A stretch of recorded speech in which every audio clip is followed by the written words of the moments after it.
இன்றைக்கு மத்தேயு 23 நாம் படிக்க போகிறோம். இதனுடைய தலைப்பு என்ன? இது எதை பத்தி பேசுது? மோசேயின் ஆசனம் அப்படின்னு சொன்னா என்ன?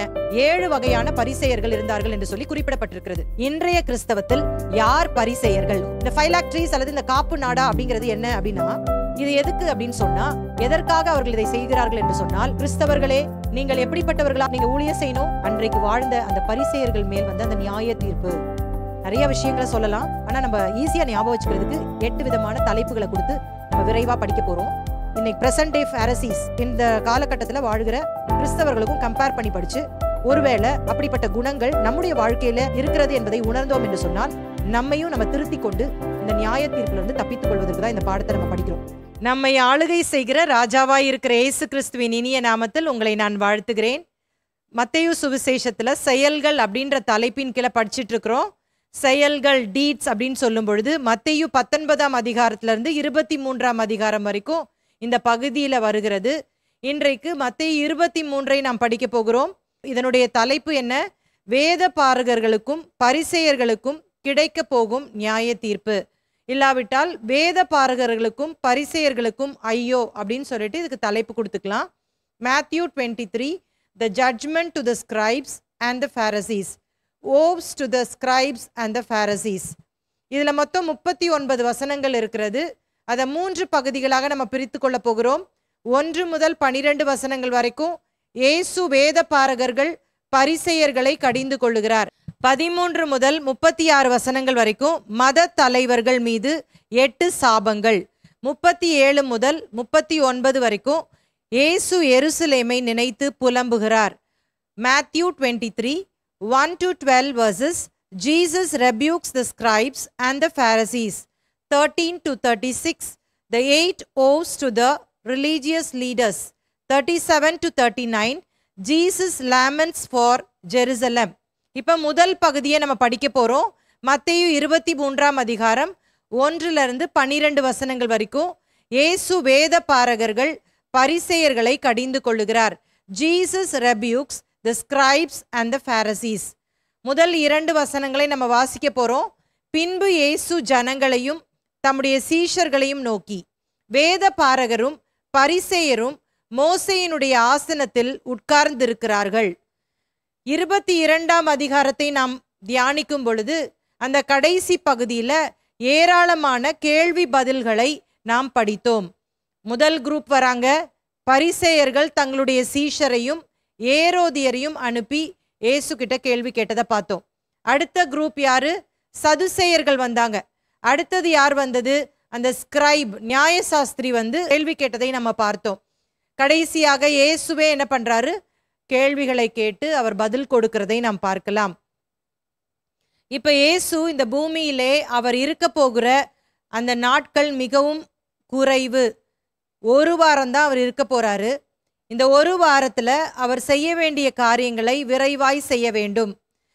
இந்த 1 வாரத்துல அவர் எதற்காக இந்த பூமியில வந்தாரோ, பாவ பரிகாரமாக இந்த உலகத்தின் ஜனங்களுக்காக அவர் ஜீவனை கொடுக்க போகிறார். ஆகவே இப்பொழுது ராஜ்யம் என்கிற இந்த காரியத்தை அவர் ஸ்தாபித்து கொண்டே வருகிறார். மத்தேயு 3ஆம் அதிகாரத்துல யோவான் ஸ்நானகன் வழியை ஆயத்தப்படுத்தினார். 4ஆம் அதிகாரத்திலே இயேசுவின் ஊழியம் துவங்கினது. 4:17 மனம் திரும்புங்கள், பரலோக ராஜ்யம் சமீபித்திருக்கிறது என்று சொல்லி ஆரம்பித்த இயேசு இப்பொழுது 3.5 ஆண்டுகள் முடிவிலே இருக்கிறார். இப்போ கொஞ்ச நாள்ல அவர் பரலோகத்திற்கு எடுத்துக்கொள்ளப்படுவதனால் கடைசியாக அவர் செய்ய வேண்டிய சில முக்கியமான விஷயங்கள் இருந்தது. அதுல ஒன்றுதான் இந்த மத்தேயு 23. இது ரொம்ப முக்கியமான ஒரு அதிகாரமாக இருக்கிறது. அப்படின்னு சொன்னா நீங்க சொல்லக்கூடாது, அப்ப மற்றதெல்லாம் முக்கியம் இல்லையான்னு சொல்லக்கூடாது. இன்றைக்கும் இது மிகுந்த பிரயோஜனம் உள்ளவைகளாக நமக்கு மாறப்போகிறது. இந்த அதிகாரத்தை நாம் வாசிக்கும் பொழுது இன்றைக்கு வாழுகிற கிறிஸ்தவர்களுக்கும் அது பொருந்தும் என்றுதான் நான் சொல்ல விரும்புகிறேன். இப்ப இங்க இயேசு வந்து என்ன பண்றார் அப்படின்னு சொன்னா, தம்முடைய சீஷர்களை நம்பிதான் இனி அவர் தன்னுடைய ஊழியத்தை அர்ப்பணித்து விட்டு போக வேண்டும். தன்னுடைய ராஜ்யத்தை அவங்க கையில தான் கொடுத்துட்டு போகணும். இனி இவங்க தான் வருகிற நாட்கள்ல இந்த ராஜ்யத்தை ஸ்தாபிக்க வேண்டும். இயேசு துவங்கிட்டார், இவங்க தான் அதை முடிக்கணும். பின்வரும் ஜனங்களுக்கு அதை அவர்கள் அப்படியே ரிலே ரேஸ் மாதிரி அவங்க கொடுத்துட்டு போகணும். அப்ப சரியாக அவர்கள் செய்தால் மட்டுமே அது சரியான ஒரு ராஜ்யமாக அது மாறும். உங்களுக்கு விளங்கி இருக்கும்னு நான் நினைக்கிறேன். பரிசேயர்கள், வேத பாரகர்கள், இந்த மத போதகர்கள் எல்லாரும் யூத மதம் அப்படின்ற ஒரு மதத்தை அவர்கள் உருவாக்கி இதன் மூலமாக பல சடங்குகளை அதற்குள்ள திணித்து ஜனங்களுக்கு பாரமான சுமைகளை சுமத்தினார்கள். இயேசுவின் நாட்கள்ல ஏன் இந்த பரிசேயர்கள், வேத பாரகர்கள், இந்த மத ரீதியான இந்த போதகர்களுக்கும் இயேசுவுக்கும் பிரச்சனையா இருந்துச்சு அப்படின்னு சொன்னா, அவர்கள் வேதத்திற்கு புறம்பான காரியங்களை செய்து கொண்டு தாங்கள் செய்வது சரி என்று நினைத்து கொண்டிருந்தார்கள். அதை சரி செய்யும் வண்ணமாக இயேசு கிறிஸ்து அதை சுட்டி காட்டினதினால்தான் இவ்வளோ பெரிய பிரச்சனையும் வந்துச்சு. இப்போ ஆண்டவர் கரெக்டிவ் டீச்சிங் அவங்க சீஷர்களுக்கும் அவரை பின்பற்றின ஜனங்களுக்கும் கொடுக்கணும் இல்லையா?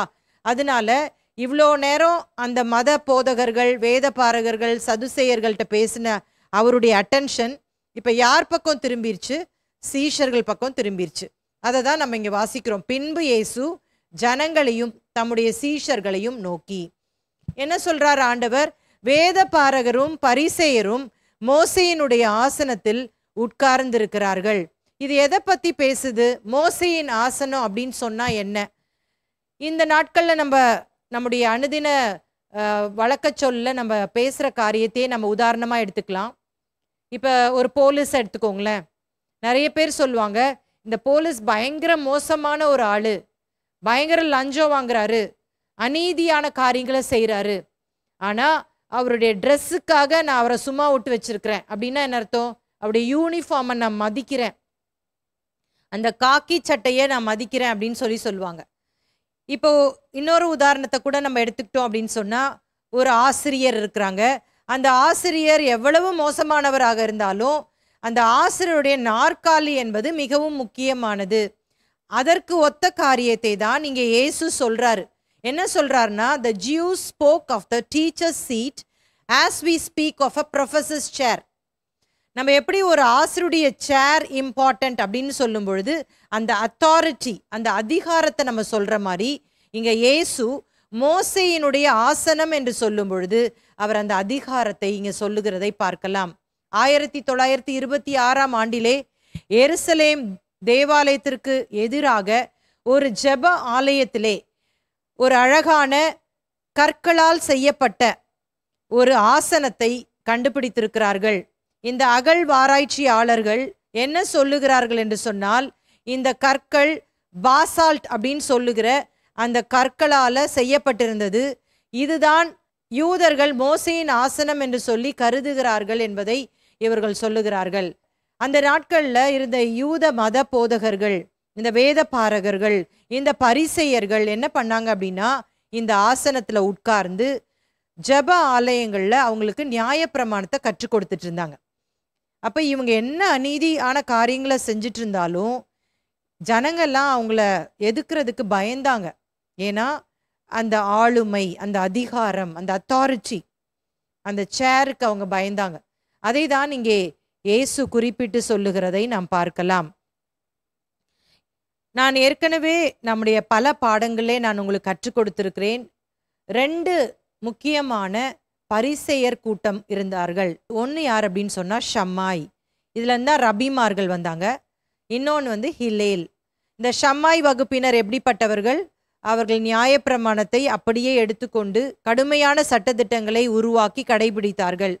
ஹிலேல் குரூப் மிதமான சட்டத்திட்டங்களை கடைபிடித்தார்கள் என்று சொல்லி ஏராளமான காரியங்களை நம்முடைய பாடங்களை ஏற்கனவே நம்ம படித்திருக்கிறோம். வில்லியம் பார்க்லே அப்படின்ற ஒரு வரலாற்று ஆசிரியர், இந்த பரிசேயர்கள் 2 பேர் மிக முக்கியமாக கருதப்பட்டாலும் இவர்களை 7 விதங்களிலே இவர்களை பிரிக்கலாம் என்று சொல்லி தல்முத் என்று சொல்லப்படுகிற யூத கலாச்சார புத்தகம் விளக்குகிறது என்பதை எழுதுகிறார். யூத கலாச்சார புத்தகத்தினுடைய பெயர் தல்முத். இந்த தல்முத்ல 7 வகையான பரிசேயர்கள் இருந்தார்கள் என்று சொல்லி குறிப்பிடப்பட்டிருக்கிறது. இதை படிக்கும் பொழுது ரொம்ப வேடிக்கையா இருக்குது. நம்ம அதை ஒரு டேப்லர் காலம்ல வச்சு அதை நம்ம படிக்க போறோம். 7 kinds of Pharisee, 7 விதமான பரிசேயர்கள். முதலாவது தோள்பட்டை பரிசேயர், த ஷோல்டர் Pharisee. காத்திரு கொஞ்சம் பரிசேயர், the weight a little pharisee, காயப்பட்ட அல்லது ரத்தம் சிந்தும் பரிசேயர், த ப்ரூயிஸ்ட் ஆர் ப்ளீடிங் pharisee, கூம்பு முதுகு பரிசேயர், த ஹம்ப்யாக்ட் pharisee, எப்பொழுதும் எண்ணும் பரிசேயர், த ஆல்வேஸ் கவுண்டிங் pharisee, பயமுறுத்தும் பரிசேயர், த ஃபியர்ஃபுல் pharisee, தேவனுக்கு பயந்த பரிசேயர், த காட் ஃபியரிங் pharisee. ஒவ்வொன்றா நான் விளக்கப்படுத்தி சொல்றேன். முதலாவது தோள்பட்டை பரிசேயர், த ஷோல்டர் pharisee. அவங்க எப்பவுமே இந்த பரிசேயர்களை பொறுத்த மட்டும் நல்ல காரியங்கள்ல எல்லாருக்கும் செய்யணும் அப்படின்றதுல மிகுந்த ஆர்வம் கொண்டிருந்தார்கள். இதுல ஒரு நல்ல விஷயமும் இருக்குது, எல்லாருக்கும் நன்மை செய்யணும் அப்படின்ற நல்ல விஷயமும் இருக்குது. ஆனா பெரும்பாலான இந்த பரிசேய கூட்டம் மற்றவங்களுடைய பார்வைக்காக, புகழ்ச்சிக்காக நல்ல காரியங்களை செஞ்சுட்டு இருந்தாங்க. இப்ப நம்ம சொன்ன அந்த 7 பரிசேயர் கூட்டத்துல 6 பரிசேயர் கூட்டம் மிகவும் கெட்டவர்கள், ஒரே ஒரு குரூப் மட்டும் தான் நல்லவங்க. சரியா? அப்ப இந்த தோள்பட்டை பரிசேயர்கள், இந்த ஷோல்டர் pharisee என்ன பண்ணிட்டு இருந்தாங்களாம், அவங்களுடைய நல்ல காரியங்களை, அந்த குட் டீட்ஸை அவங்க தோள்கள்ல எழுதி மாட்டி வச்சிருந்தாங்க. ஏன் அப்படின்னு சொன்னா எல்லாருக்கும் அப்பதான் தெரியும் நம்ம என்னெல்லாம் செஞ்சிருக்கிறோம், அப்பதான் தெரியும் அப்படின்றதுக்காக அப்படி போட்டிருப்பாங்களாம். அடுத்தது 2வது குரூப் யாரு? காத்திரு கொஞ்சம் பரிசேயர், the weight a little pharisee. இவங்க என்ன பண்ணாங்களாம், அவங்களுக்கு நல்ல காரியங்களை செய்யணும்னு ரொம்ப ஆசை. நல்ல காரியத்தை செய்யணும் அப்படின்னு யோசிக்கும் பொழுது அவங்க என்ன சொல்லுவாங்களாம், சே நாளைக்கு செஞ்சுக்கலாம், இன்னைக்கு வேண்டாம் அப்படின்னு சொல்லுவாங்களாம். பொதுவாக நம்ம பிள்ளைங்கள்ட்ட வேலையை செய்ய சொன்னோம் அப்படின்னு சொன்னா அவங்க என்ன சொல்லுவாங்க, அப்புறம் பண்றேன், நாளைக்கு பண்றேன். அது மாதிரி கூட்டம் போல இருக்கு இந்த வெயிட் a little pharisee. சரிங்களா? அடுத்தது நம்ம என்ன பார்த்தோம், காயப்பட்ட அல்லது ரத்தம் சிந்தும் பரிசேயர், த ப்ரூயிஸ்ட் ஆர் ப்ளீடிங் pharisee. இவங்க ரொம்ப வேடிக்கையான ஒருத்தங்க. என்ன அப்படின்னு சொன்னா, ரொம்ப இவங்க பரிசுத்தமானவங்கன்னு இவங்களே நினச்சிக்கிட்டு யாராவது ஒரு பெண் அவங்க எதிராக வந்தாங்கன்னா அவங்கள பார்க்கக்கூடாதுன்றதுக்காக தலையை இப்படியே திருப்பிக்கிட்டே போவாங்களாம்.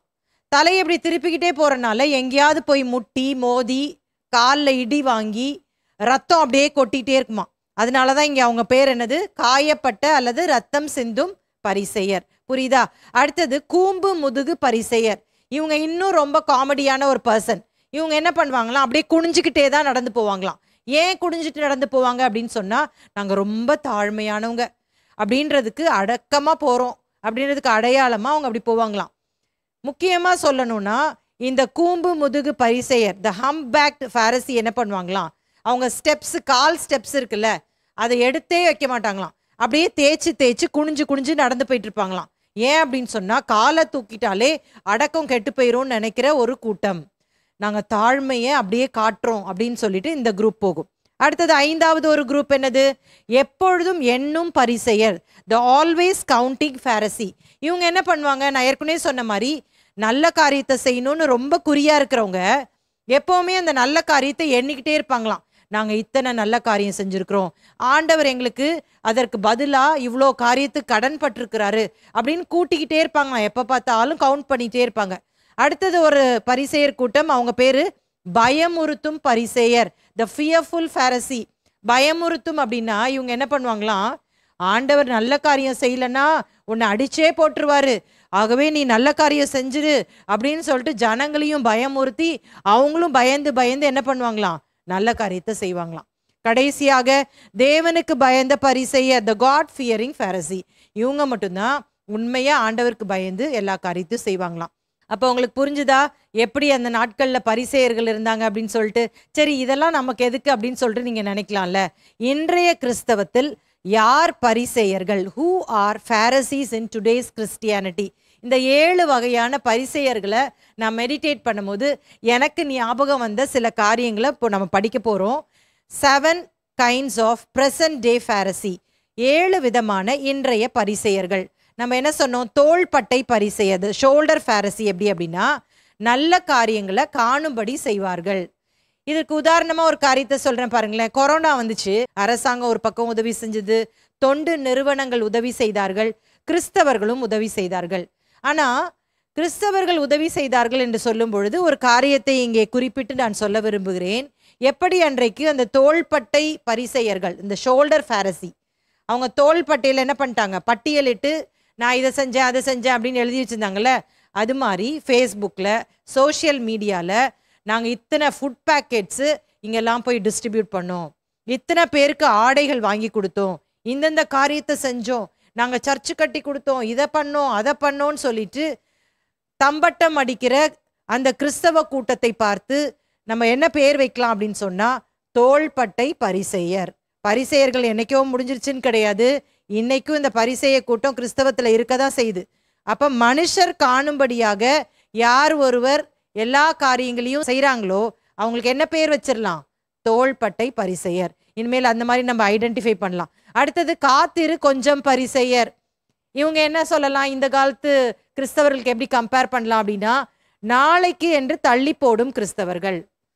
பிரதர் கொஞ்சம் ஊழியம் செய்ய வாங்கல, பைபிள் படிங்க, இந்த காரியங்களை ஆண்டவருக்காக செய்ய மாட்டீங்களா அப்படின்னு சொன்னா, ஐயோ செய்யணும் தான் ரொம்ப ஆசை, நாளைக்கு செய்கிறேன், 10 நாள் தாண்டி செய்கிறேன். இல்லைன்னா என்ன சொல்லுவாங்க வாலிப பிள்ளைகள்னா, இதுதான் நல்லா என்ஜாய் பண்ணுற வயசான பிறகு இயேசுவை பின்பற்றுறேன் அப்படின்னு சொல்லிட்டு இவங்க போஸ்ட்போன் பண்ணுகிற விசுவாசிகள் அப்படின்னு நம்ம சொல்லலாம். சரியா? மூன்றாவது, அந்த காயப்பட்ட ரத்தம் சிந்தும் பரிசேயர், த ப்ரூயிஸ்ட் ஆர் த ப்ளீடிங் ஃபேரசிக்கு என்ன சொல்லலாம்னா ஆர்வ கோளாறு கிறிஸ்தவர்கள். ஏன் இப்படி ஒரு பேர் கொடுத்துருக்குறேன் அப்படின்னு சொன்னால், சில கிறிஸ்தவர்களுக்கு ஊழியம் செய்கிறது எப்படின்னே தெரியாது, மற்றவங்களுக்கு உதவி செய்கிறது எப்படின்னே தெரியாது, எந்த இடத்துல எதை பேசணுன்னே தெரியவே தெரியாது. எல்லாமே ஒரு அவசரம்தான்.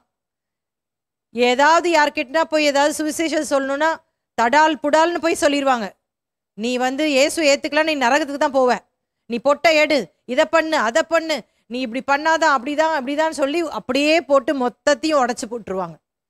அப்போ என்னாகும்? இதன் மூலமாக அந்த கேட்கிற நபர்கள் இவங்களை என்ன செய்வாங்க? எதிர்ப்பாங்கல்ல. நல்லா நோஸ்கட் வாங்கிட்டு நல்லா காயப்பட்டு ரத்தம் சொட்ட வந்துட்டு இருப்பாங்க. ஒருவேளை சரீர பிரகாரமான ரத்தம் சொட்டுறது இல்லாட்டாலும் நல்லா இருதயம் உடைந்தவர்களாக அப்புறம் அழுதுட்டு இருப்பாங்க. எப்படி சொல்லிட்டாங்க பாருங்க, இவங்களாம் நரகத்துக்கு தான் போவாங்க அப்படின்னு திட்டிட்டு இருப்பாங்க. இவங்க பேர் என்னது? ஆர்வ கோளாறு கிறிஸ்தவர்கள். அடுத்தது பாருங்களேன், கூம்பு முதுகு பரிசேயர், த ஹம்ப் பேக்ட் ஃபேரசி. அதாவது இவங்க எப்படிப்பட்டவங்க தெரியுமா? வெளிப்புறமான பரிசுத்தம், பேச்சில் நடக்கையில் வெளிக்காட்டுபவர்கள். இப்போ பாருங்க, உதாரணமா பார்த்தீங்கன்னா, அல்லேலூயா ஸ்தோத்திரம் ஸ்தோத்திரம் ஸ்தோத்திரம் ஸ்தோத்திரம் எப்போ பார்த்தாலும் சொல்லிட்டே இருப்பாங்க. அதுக்காக எல்லா ஸ்தோத்திரம் சொல்றவங்களும் பரிசேயர்னு நான் சொல்ல வரல. ஆனால் உள்ளால எந்த ஒரு பரிசுத்தத்திற்கு அறிகுறியே இருக்காது. உள்ளால அநீதி இருக்கும், ஆண்டவருக்கு பிரியமில்லாத காரியங்களை செய்வாங்க, அசுத்தமான காரியங்களை செய்வாங்க. ஆனால் வெளியில் அப்படியே அவுட்வேர்டாக என்ன பண்ணிட்டு இருப்பாங்க? அல்லேலூயா ஸ்தோத்திரம். இன்னும் கொஞ்சம் வேடிக்கை சொல்லணும்னா, வெளியில ஸ்தோத்திரம் உள்ள ஆத்திரம். சரியா? அந்த மாதிரி பட்டவங்களை நம்ம என்ன சொல்லலாம் அப்படின்னா, கூம்பு முதுகு பரிசேயர், த ஹம்ப் பேக்ட் ஃபேரசி. நல்லா வெள்ளையும் ஜொல்லையுமா வெளியே போவாங்க, ஆனால் உள்ளுக்குள்ள பாவம் நிறைந்த ஒரு வாழ்க்கை அவர்களுடைய வாழ்க்கையில இருக்கும். திரும்ப சொல்றேன், எல்லாரும் அல்ல. அப்போ வெள்ளை ஆடை அணிந்தவங்க எல்லாம் இவங்க பரிசேயர்கள் அப்படின்னு நான் சொல்ல வரல. சரிங்களா? நீங்க புரிந்து கொள்ள வேண்டும். அதாவது பார்வைக்காக பரிசுத்த மாதிரி காட்டிக்கிட்டு ரொம்ப ஹம்புலா தாழ்மையா இருக்கிற மாதிரி அப்படியே முக பாவனையில காட்டிட்டு உள்ளத்துல பெருமை, உள்ளத்துல அநீதி காணப்படுகிறவர்களுக்கு இந்த பெயர் நம்ம கொடுக்கலாம். அடுத்தது ஐந்தாவது, எப்பொழுதும் என்னும் பரிசேயர், ஆல்வேஸ் கவுண்டிங் ஃபேரசி. இதை யாருக்கு ஒப்பிடலாம்? நான் ஏசப்பாக்கு என்னெல்லாம் செஞ்ச தெரியுமா? அங்க போய் ஊழியம் பண்ணேன், இங்க போய் ஊழியம் பண்ணேன், அவ்வளோ ஜனங்கள் வந்தாங்க, நான் எவ்வளோ காணிக்க கொடுக்குறேன் தெரியுமா, நான் வட இந்தியாவுக்கு போய் அவ்வளோ சர்ச் கட்டி கொடுத்துருக்குறேன், இந்த காரியத்தை செய்கிறேன், அதனால இப்படி பண்ணேன் அப்படி பண்ணேன்னு தம்பட்டம் அடிக்கிற கிறிஸ்தவர்கள் என்று சொல்லலாம். நல்ல காரியங்களில் கணக்கு போடுறவங்க. சரியா? அடுத்தது பயமுறுத்தும் பரிசேயர். இவங்களை யாருக்கு கம்பேர் பண்ணலாம் அப்படின்னு சொன்னா, இன்னைக்கு நிறைய கிறிஸ்தவர்கள் என்ன பண்றாங்க அப்படின்னா, அவங்களுடைய அந்த சுய நீதியினால, செல்ஃப் ரைச்சஸ்னால மற்றவங்களை கண்டம் பண்ணுவாங்க. ஐயோ நீ ஜோம் பண்ணலன்னா ஏசப்பா அடிச்சிருவாரு, நீ பைபிள் வாசிக்கலன்னா அவர் கொன்னு போட்டுருவார், உனக்கு ஆசீர்வாதமே கிடைக்காது அப்படின்னு பயமுறுத்தி பயமுறுத்தி கிறிஸ்தவர்களை ஜோம் பண்ண வைக்கிறதும் பைபிள் வாசிக்க வைக்கிறதையும் செய்வாங்க. அப்படி இருக்கக்கூடாது. எப்படி அந்த பரிசேயர் கூட்டம் நல்ல காரியம் செய்யலைன்னா ஆண்டவர் அடிச்சிருவாருன்னு சொல்ற மாதிரி, இன்னைக்கு சர்ச்சுக்கு வரலன்னா ஆண்டவர் அடிச்சிருவாரு, பைபிள் வாசிக்கலன்னா ஆண்டவர் அடிச்சிருவாரு, ஜெபம் பண்ணலாம் ஆண்டவர் அடிச்சிருவாரு அப்படின்ற ரீசனுக்காக என்ன பண்ணுவாங்க, இந்த காரியத்தெல்லாம் செய்து கொண்டிருப்பார்கள், மற்றவர்களையும் பயமுறுத்துவாங்க. அப்போ இதெல்லாம் செய்யக்கூடாது அப்படின்னு சொல்லலை நான். அப்போ பைபிள் வாசிக்க வேண்டாம், ஜெபம் பண்ண வேண்டாம், சர்ச்சுக்கு வர வேணாம் அப்படின்றது என்னுடைய காரியம் அல்ல. அது நான் சொல்லலை. எல்லாரும் பைபிள் கண்டிப்பாக படிக்கணும், எல்லாரும் ஜெபம் பண்ணணும், கண்டிப்பாக சபைக்கு வரணும். ஆனால் பயந்து பயந்து ஆண்டவர் அடிச்சிருவாரேன்றதுக்காக காரியங்களை செஞ்சா அவங்க பேர் தான் பயமுறுத்தும் கிறிஸ்தவர்கள். சரியா? அடுத்தது 7வதாக தான் ஒரு கூட்டம் இருக்கிறது. அவர்கள் தேவனுக்கு பயந்த பரிசேயர்கள். அதுபோல இன்றைக்கும் ஆண்டவர் தமக்கென்று சொல்லி ஒரு வேறு பிரிக்கப்பட்ட ஒரு ஜாதியை, ஒரு கூட்டத்தை வைத்திருக்க தான் செய்திருக்கிறார். பண ஆசை இல்லாம ஆண்டவர் மேல தீராத ஆசை கொண்டவர்களாக, ஆண்டுடைய ஏக்கம்தான் என்னுடைய ஏக்கம், ஆண்டுடைய ஆசைதான் என் ஆசை என்று இருக்கிற ஒரு கூட்டம் இருக்க தான் செய்யுது. அப்போ உங்களுக்கு நான் விளக்கமா இந்த காரியத்தை நான் சொல்லியிருக்கிறேன். அப்ப இன்றைக்கும் இந்த பரிசேயர்களுடைய ஆவி கிரியை செய்து கொண்டுதான் இருக்கிறது. அடுத்த வசனத்தை வாசிப்போம். மத்தேயு 23ஆம் அதிகாரம் 3ஆம் வசனம். ஆகையால் நீங்கள் கை கொள்ளும்படி அவர்கள் உங்களுக்கு சொல்லுகிற யாவையும் கை கொண்டு செய்யுங்கள், அவர்கள் செய்கையின்படியோ செய்யாதிருங்கள், ஏனெனில் அவர்கள் சொல்லுகிறார்கள், சொல்லியும் செய்யாதிருக்கிறார்கள். இதை ஏற்கனவே நம்முடைய பாடங்களை படிச்சிட்டோம். இயேசு கிறிஸ்து இந்த பரிசேயர்களை அப்ரிஷியேட் பண்ணி என்ன சொல்றாருன்னா, இவங்களுடைய டாக்ட்ரின் பக்கா, சூப்பர், கரெக்டா இருக்கும் அப்படிங்கிறது தான் இங்க பாராட்டி சொல்றாரு. ஆனா என்ன சொல்றாரு, நீங்க அவங்க சொல்லி கொடுக்கறது படி அப்படியே செய்யுங்க, ஒன்றும் பிரச்சனை இல்லை, ஆனால் அவருடைய செய்கையின்படியோ செய்யாதிருங்கள். அவங்க ஒரு பேட் ரோல் மாடலா அன்றைக்கு இருந்த அந்த யூத ஜனங்களுக்கு இருந்தார்கள். ஆகவே இயேசு சொல்றாரு, அவங்க சொல்றத மட்டும் கேட்டு அதன்படி நீங்க செய்யுங்க, அவங்க செய்யறத பாத்துறாதீங்க. இன்றைக்கு இந்த கிறிஸ்தவ உலகத்திலே பல இடங்களிலே நான் பார்க்கிற ஒரு விஷயம் என்னவென்று சொன்னால், நிறைய பேரோடு நான் பேசி கொண்டிருக்கும் பொழுது அவர்கள் சொன்ன காரியம் எனக்கு மிகுந்த வேதனை அளித்தது. அது என்ன அப்படின்னு சொன்னா, அவங்க சொல்லுவாங்க, இந்த கிறிஸ்தவர், இந்த மனிதர், அவரை ஏமாற்றி இந்த காரியத்தை செய்தார், இந்த நிலம் ஆக்சுவலா இவருடையது, ஆனா இவர் ஏமாத்தி அவர்கிட்ட இருந்து வாங்கிட்டாரு. ஆனா அவருடைய வாழ்க்கையை நம்ம பார்க்கும் பொழுது வெளிப்புறமாக அவர் நல்லா பிரசங்கம் பண்ணுவாரு, நல்லா பைபிள் படிப்பாரு, நல்லா ஜெபம் பண்ணுவாரு, எல்லாமே பண்ணுவாரு. ஆனா அவருடைய உள்ளான தனிப்பட்ட வாழ்க்கையிலே இப்படிப்பட்ட அநியாயங்கள் இருந்தது. அதை தான் இங்கே இயேசு குறிப்பிடுகிறார். இவங்க நல்ல பிரசங்கம் பண்ணாங்க, நல்ல போதனைகளை கொடுத்தார்கள், ஆனால் அவருடைய செயல்பாடுகள் அதற்கும் இதற்கும் சம்பந்தம் இல்லாமல் இருந்தது. பேட் ரோல் மாடல்ஸா இருந்தாங்க. இதை தான் இங்கே ஆண்டவர் சொல்லுகிறதை பார்க்கலாம். 4ஆம் வசனத்தை வாசிக்கும் பொழுது, சுமப்பதற்கரிய பாரமான சுமைகளை கட்டி மனுஷர் தோள்களின் மேல் சுமத்துகிறார்கள், தாங்களோ ஒரு விரலினாலும் அவைகளை தொடமாட்டார்கள். நல்லா டீச் பண்ணுவாங்க, இதை பண்ணணும் அதை பண்ணணும், நல்லா ஃபாஸ்டிங் போட்டு ஜெபம் பண்ணுங்க, நல்லா ஜெபம் பண்ணாதான் ஆண்டவர் ஆசீர்வாதத்தை கொடுப்பாரு, அது பண்ணுவார் இது பண்ணுவாரு, நல்லா என்ன பண்ணுவாங்க, நம்ம சொல்லணும்னா கொலாக்கியல் லாங்குவேஜில் சொல்லணும்னா வெறுங்கையில் வடை சுடுறது, சரியா, அந்த மாதிரி பண்ணிகிட்டே இருப்பாங்க. அப்போ என்ன ஆண்டவர் இங்கே சொல்றாருன்னா, பாரமான சுமைகளை அவர்கள் மேல சுமத்துவார்கள், ஆனால் இவர்கள் தங்களுடைய விரலுனால கூட அதை தொட மாட்டாங்க. ஏற்கனவே இதை குறித்து நம்ம விவரமா படிச்சிருக்கிறோம். ஓய்வு நாளில் இவ்வளோ தூரம் தான் நடக்கணும், கழுத உளுந்தா எடுக்கலாம், ஆனா மனுஷருக்கு எந்த உதவியும் செய்யக்கூடாது. ஓய்வு நாளில் பல சட்டதிட்டங்களை இவர்களே ஓரல் ட்ரெடிஷன்ஸா வச்சு அவங்களுக்கு பாரமான சுமைகளை சுமத்தி இருந்தார்கள் அந்த நாட்கள்ல வாழ்ந்த அந்த யூத மத போதகர்கள்.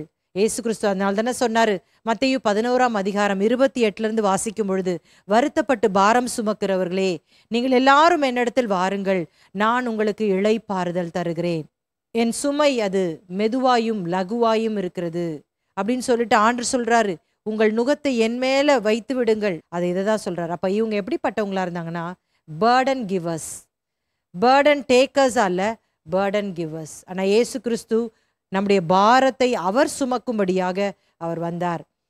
ஆனால் இதை விளக்கமாக யோவான் சொல்றாரு. 1 யோவான் 5ஆம் அதிகாரம் 3ஆம் வசனத்தை நாம் வாசிக்கும் பொழுது, நாம் தேவனுடைய கற்பனைகளை கை கொள்ளுவதே அவரிடத்தில் அன்பு கூறுவதாம், அவருடைய கற்பனைகள் பாரமானவைகளும் அல்ல.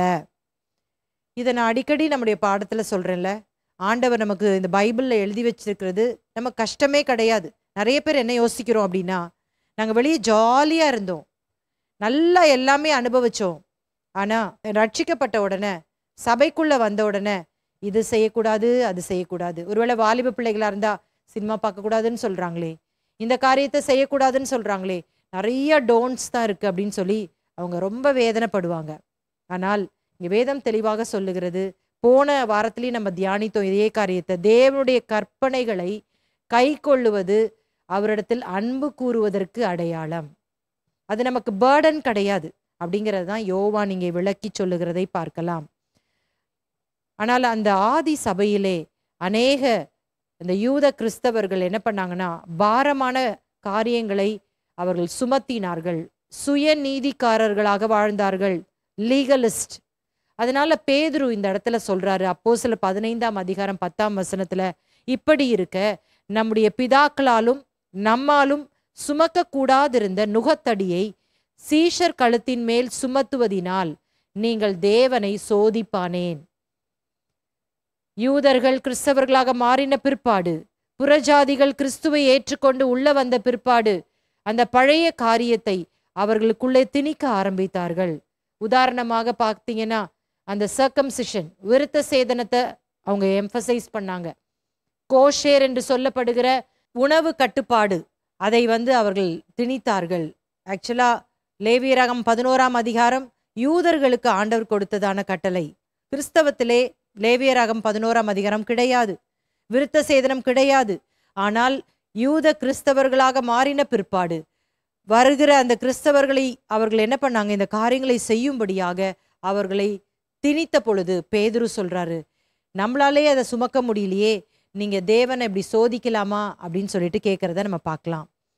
அடுத்தது மத்தேயு சுவிசேஷம் 23ஆம் அதிகாரம் 5-10 வரைக்கும் நீங்க பார்த்தீங்கன்னா, அதுல மனுஷர் காணும்படியாக பல காரியங்களை செஞ்சதை இங்க மத்தேயு சுட்டி காட்டுகிறதை நாம் பார்க்கலாம். மனுஷர் காணும்படியாக என்று சொல்லும் பொழுது, நான் மத்தேயு 6ஆம் அதிகாரத்திலேயே நான் விளக்கமாக உங்களுக்கு சொல்லி கொடுத்திருக்கிறேன். அந்த 6ஆம் அதிகாரம் ஃபுல்லாவே என்ன சொல்லப்பட்டிருக்கிறது, முதல் பகுதியில மனுஷர் காணும்படியாக தர்மம் செஞ்சது, அடுத்த பகுதியிலே மனுஷர் காணும்படியாக ஜெபம் பண்ணினது, 3வது பகுதியிலே மனுஷர் காணும்படியாக உபவாசம் பண்ணது. இது 3த்தையுமே ஆண்டவர் அவர் வெறுத்தார், கரெக்டிவ் டீச்சிங் கொடுத்தார் என்று சொல்லி நம்ம விளக்கமா அந்த பகுதியில் படிச்சிட்டோம். இங்க என்ன மத்தேயு சொல்றாருன்றத வாசிக்க போறோம். தங்கள் கிரியைகளை எல்லாம் மனுஷர் காண வேண்டும் என்று செய்கிறார்கள், தங்கள் காப்பு நாடாக்களை அகலமாக்கி தங்கள் வஸ்திரங்களின் தொங்கல்களை பெரிதாக்கி. இதை நான் விளக்கி சொல்ல விரும்புகிறேன். இது என்னது?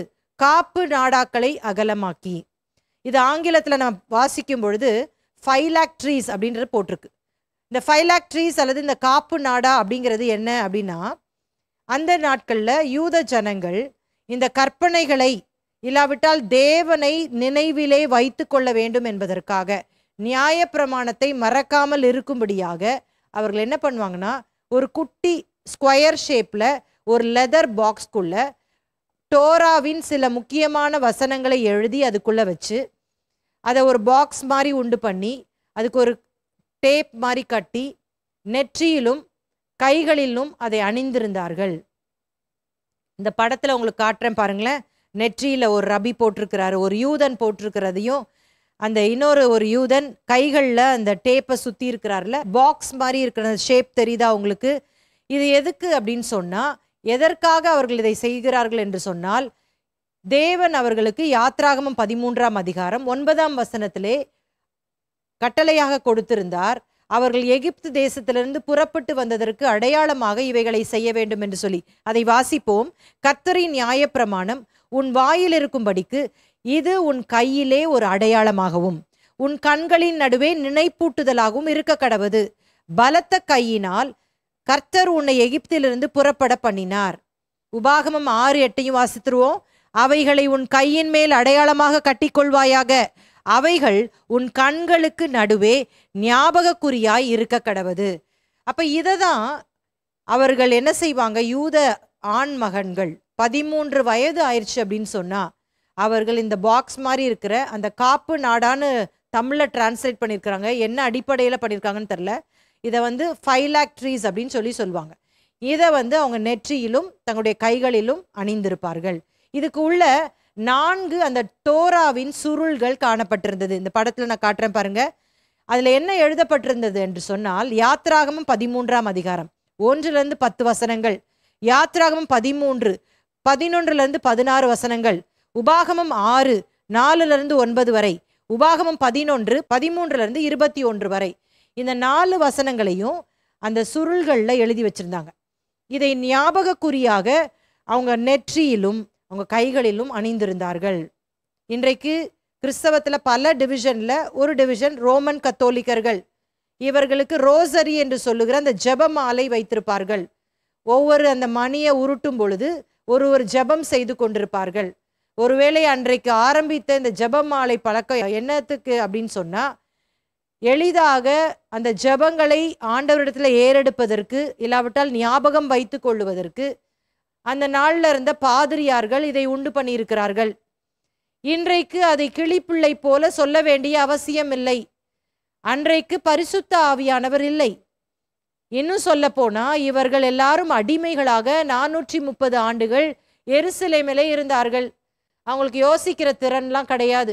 அதனால ஆண்டவர் இப்படிப்பட்ட காரியங்களை ஞாபகத்தில் வைத்து கொள்ளும்படியாக செய்ய சொல்லி இருந்தார். நீங்க என்ன மறக்காம இருக்கணும்னா இந்த பாக்ஸை பார்க்கும் பொழுதெல்லாம் உங்களுக்குள்ள அந்த பயபக்தி வரணும் அப்படிங்கிறதுக்காக ஆண்டவர் சொல்லி கொடுத்திருந்தார். இன்னைக்கு இதெல்லாம் அவசியம் கிடையாது. சரிங்களா? அடுத்தது என்ன போடப்பட்டிருக்கிறது? இந்த மத்தேயு 23:5 வசனத்திலே தங்கள் வஸ்திரங்களின் தொங்கல்களை பெரிதாக்கி. இப்ப இது எதன் அடிப்படையில செய்யறாங்க அப்படின்னு சொன்னா, என்னாகமம் 15:38-40 வரை, நீ இஸ்ரவேல் புத்திரரிடத்தில் பேசி அவர்கள் தங்கள் தலைமுறை தோறும் தங்கள் வஸ்திரங்களின் ஓரங்களிலே தொங்கல்களை உண்டாக்கி ஓரத்தின் தொங்கலிலே இள நீல நாடாவை கட்ட வேண்டும் என்று அவர்களுக்கு சொல். நீங்கள் பின்பற்றி சோரம் போகிற உங்கள் இருதயத்துக்கும் உங்கள் கண்களுக்கும் ஏற்க நடவாமல் அதை பார்த்து கர்த்தரின் கற்பனைகளை எல்லாம் நினைத்து அவைகளின்படியே செய்யும்படிக்கு அது உங்களுக்கு தொங்கலாயிருக்க வேண்டும். நீங்கள் என் கற்பனைகளை எல்லாம் நினைத்து அவைகளின்படியே செய்து உங்கள் தேவனுக்கு பரிசுத்தராய் இருக்கும்படி அதை பார்ப்பீர்களாக.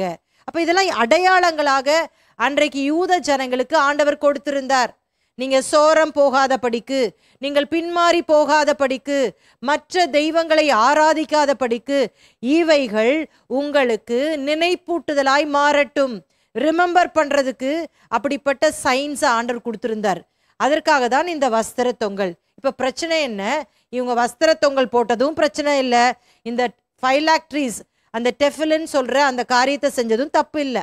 என்ன ப்ராப்ளம் அப்படின்னா, ஓவரா நாங்க பரிசுத்தமா இருக்கிறோம், நாங்க ஆண்டவருக்கு பக்கத்துல உட்காந்துட்டு இருக்கிறோம், நாங்க ரொம்ப கிரேட் அப்படின்னு சொல்றதுக்கு இவங்க என்ன பண்ணியிருந்தாங்க அப்படின்னா, தங்கள் காப்பு நாடாக்களை அகலமாக்கினார்கள்.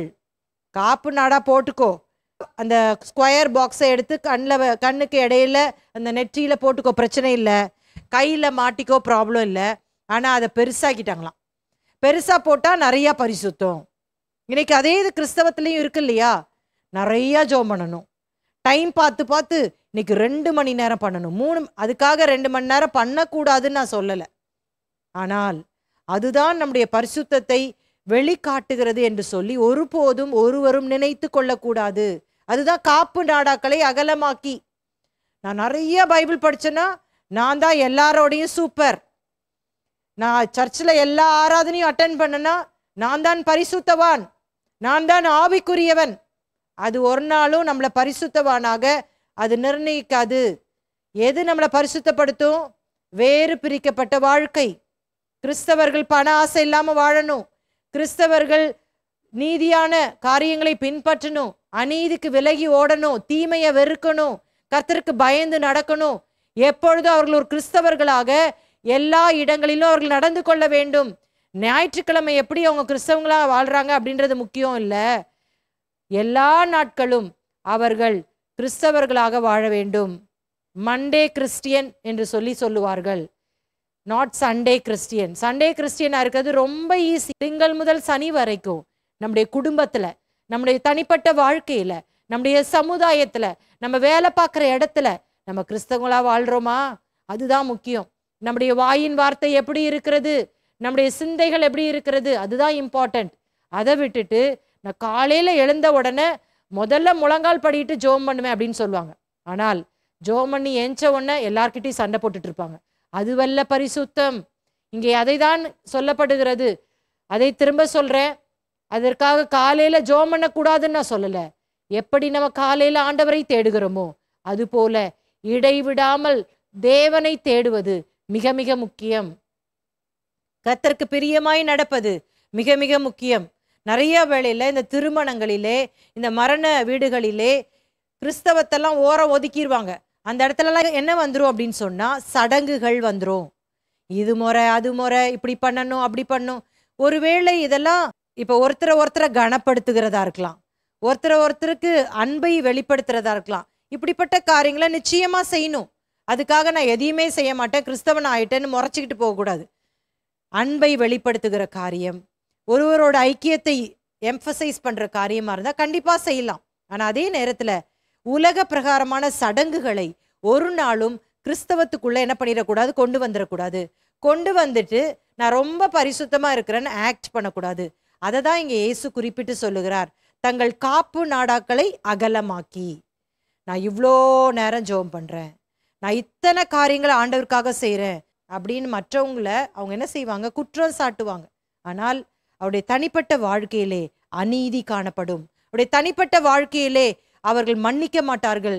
தனிப்பட்ட வாழ்க்கையிலே கோபம், எரிச்சல், கசப்புகள், இப்படிப்பட்ட காரியங்கள் அவர்களை ஆட்டி படைத்து கொண்டே இருக்கும்.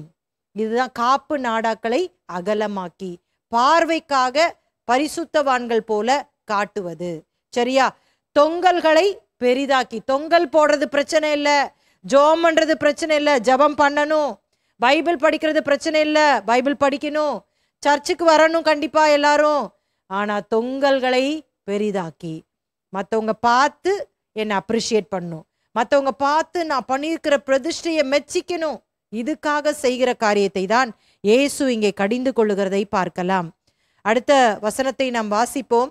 விருந்துகளில் முதன்மையான இடங்களையும் ஜெப ஆலயங்களில் முதன்மையான ஆசனங்களையும் சந்தை வெளிகளில் வந்தனங்களையும் மனுஷரால் ரபி ரபி என்று அழைக்கப்படுவதையும் விரும்புகிறார்கள். நீங்களோ ரபி என்று அழைக்கப்படாதிருங்கள், கிறிஸ்து ஒருவரே உங்களுக்கு போதகராயிருக்கிறார்.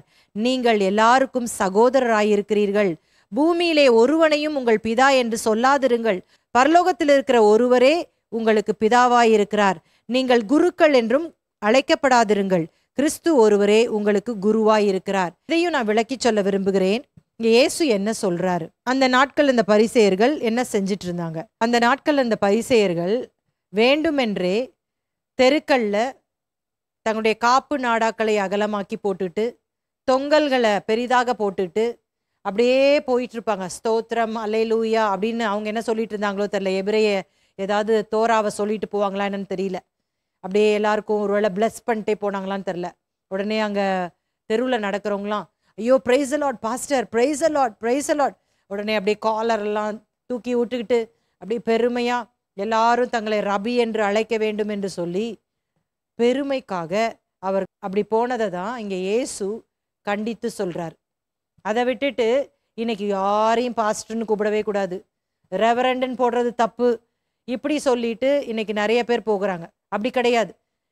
இந்த சமுதாயத்திலே அங்கீகரிக்கப்பட வேண்டுமானால், இப்போ ஒருவேளை நம்ம கிறிஸ்தவர்களாக இருக்கிறோம், ஆவிக்குரியவர்களாக இருக்கிறோம், அதனால நீங்களும் நானும் எல்லாரும் கிறிஸ்துவுக்குள்ள சகோதர சகோதரிகள் என்பது உங்களுக்கும் தெரியும், எனக்கும் தெரியும்.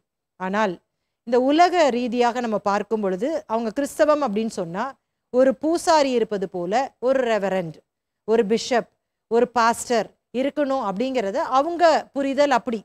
அப்போ அந்த நேரத்தில் நம்ம என்ன செய்யலான்னா, அந்த பாஸ்டரோ ரெவரண்டோ போட்டுக்கிறதுல தப்பு கிடையாது. என்ன இங்கே ஆண்டவர் குற்றமாக சொல்கிறாருன்னா, மனுஷர் காணும்படியாக, மனுஷருடைய அப்ரிசியேஷனுக்காக, பெருமைக்காக போட்டுக்கிறது டைட்டில். நான் ரெவரண்ட் டாக்டர், நான் ரைட் ரெவரண்ட், நான் கார்டினல், நான் பிஷப் அப்படின்னு பெருமைக்காக போடுறது தான் ஆண்டவர் இங்கே கண்டித்து சொல்கிறார். புரியுதா உங்களுக்கு? ஏன்னா இயேசு கிறிஸ்துவே பல இடங்களிலே ரபி என்று அழைக்கப்பட்டார். ரபி என்று சொன்னால் போதகரே என்று சொல்லி அர்த்தம். அதனால ரபின்னு சொல்றதெல்லாம் பிரச்சனை கிடையாது. இப்போ ஒருத்தரை வேறுபடுத்தி சொல்றதுக்கு ரபின்னு சொல்லிக்கலாம். உண்மையாகவே ஒரு டாக்டர்னு படித்தவங்கள, எம்பிபிஎஸ் படிச்சிருக்கிறாங்க அப்படின்னா அவங்கள டாக்டர்னு தானே கூப்பிட முடியும். யாராவது ஒரு இன்ஜினியரிங் படிச்சிருந்தாங்கன்னா அவங்கள இன்ஜினியர்னு தான் கூப்பிட முடியும். இது பெருமைக்காக இல்லை, அவங்க படித்த படிப்புக்காக. அது மாதிரி ஒரு ஆலயத்தில் ஒரு போதகராக இருக்கிற ஒரு போதகர்னு தானே கூப்பிட முடியும். அது தப்பு கிடையாது. அப்போ இயேசுவே இதை அங்கீகரித்திருக்கிறார், ஏற்றுக்கொண்டிருக்கிறார். அப்போஸ்தலனாகிய பவுல் வாழ்க்கையில பார்க்கும் பொழுது அவர் சொல்றாரு, நான் தகப்பனை போல, போதகன், நீங்கள் எனக்கு பிள்ளைகள், நீங்கள் ஆவிக்குரிய பிள்ளைகள் என்று சொல்லுகிறார். யோவான் சொல்றாரு, சத்தியத்திலே என்னுடைய பிள்ளைகள் நடக்கிறார்கள். அப்ப அவங்கவுங்க அந்த தகப்பன், பிள்ளை, போதகன் அப்படின்ற அவங்களே சொல்லிக்கிட்டாங்கல்ல. அப்ப உடனே சொல்லக்கூடாது அவங்களுக்கு ஒரே பெருமை, அவங்களே சொல்லிக்கிறாங்க, அவங்களுக்கு டைட்டில் போட்டுக்கிறாங்க அப்படின்னு சொல்லக்கூடாது.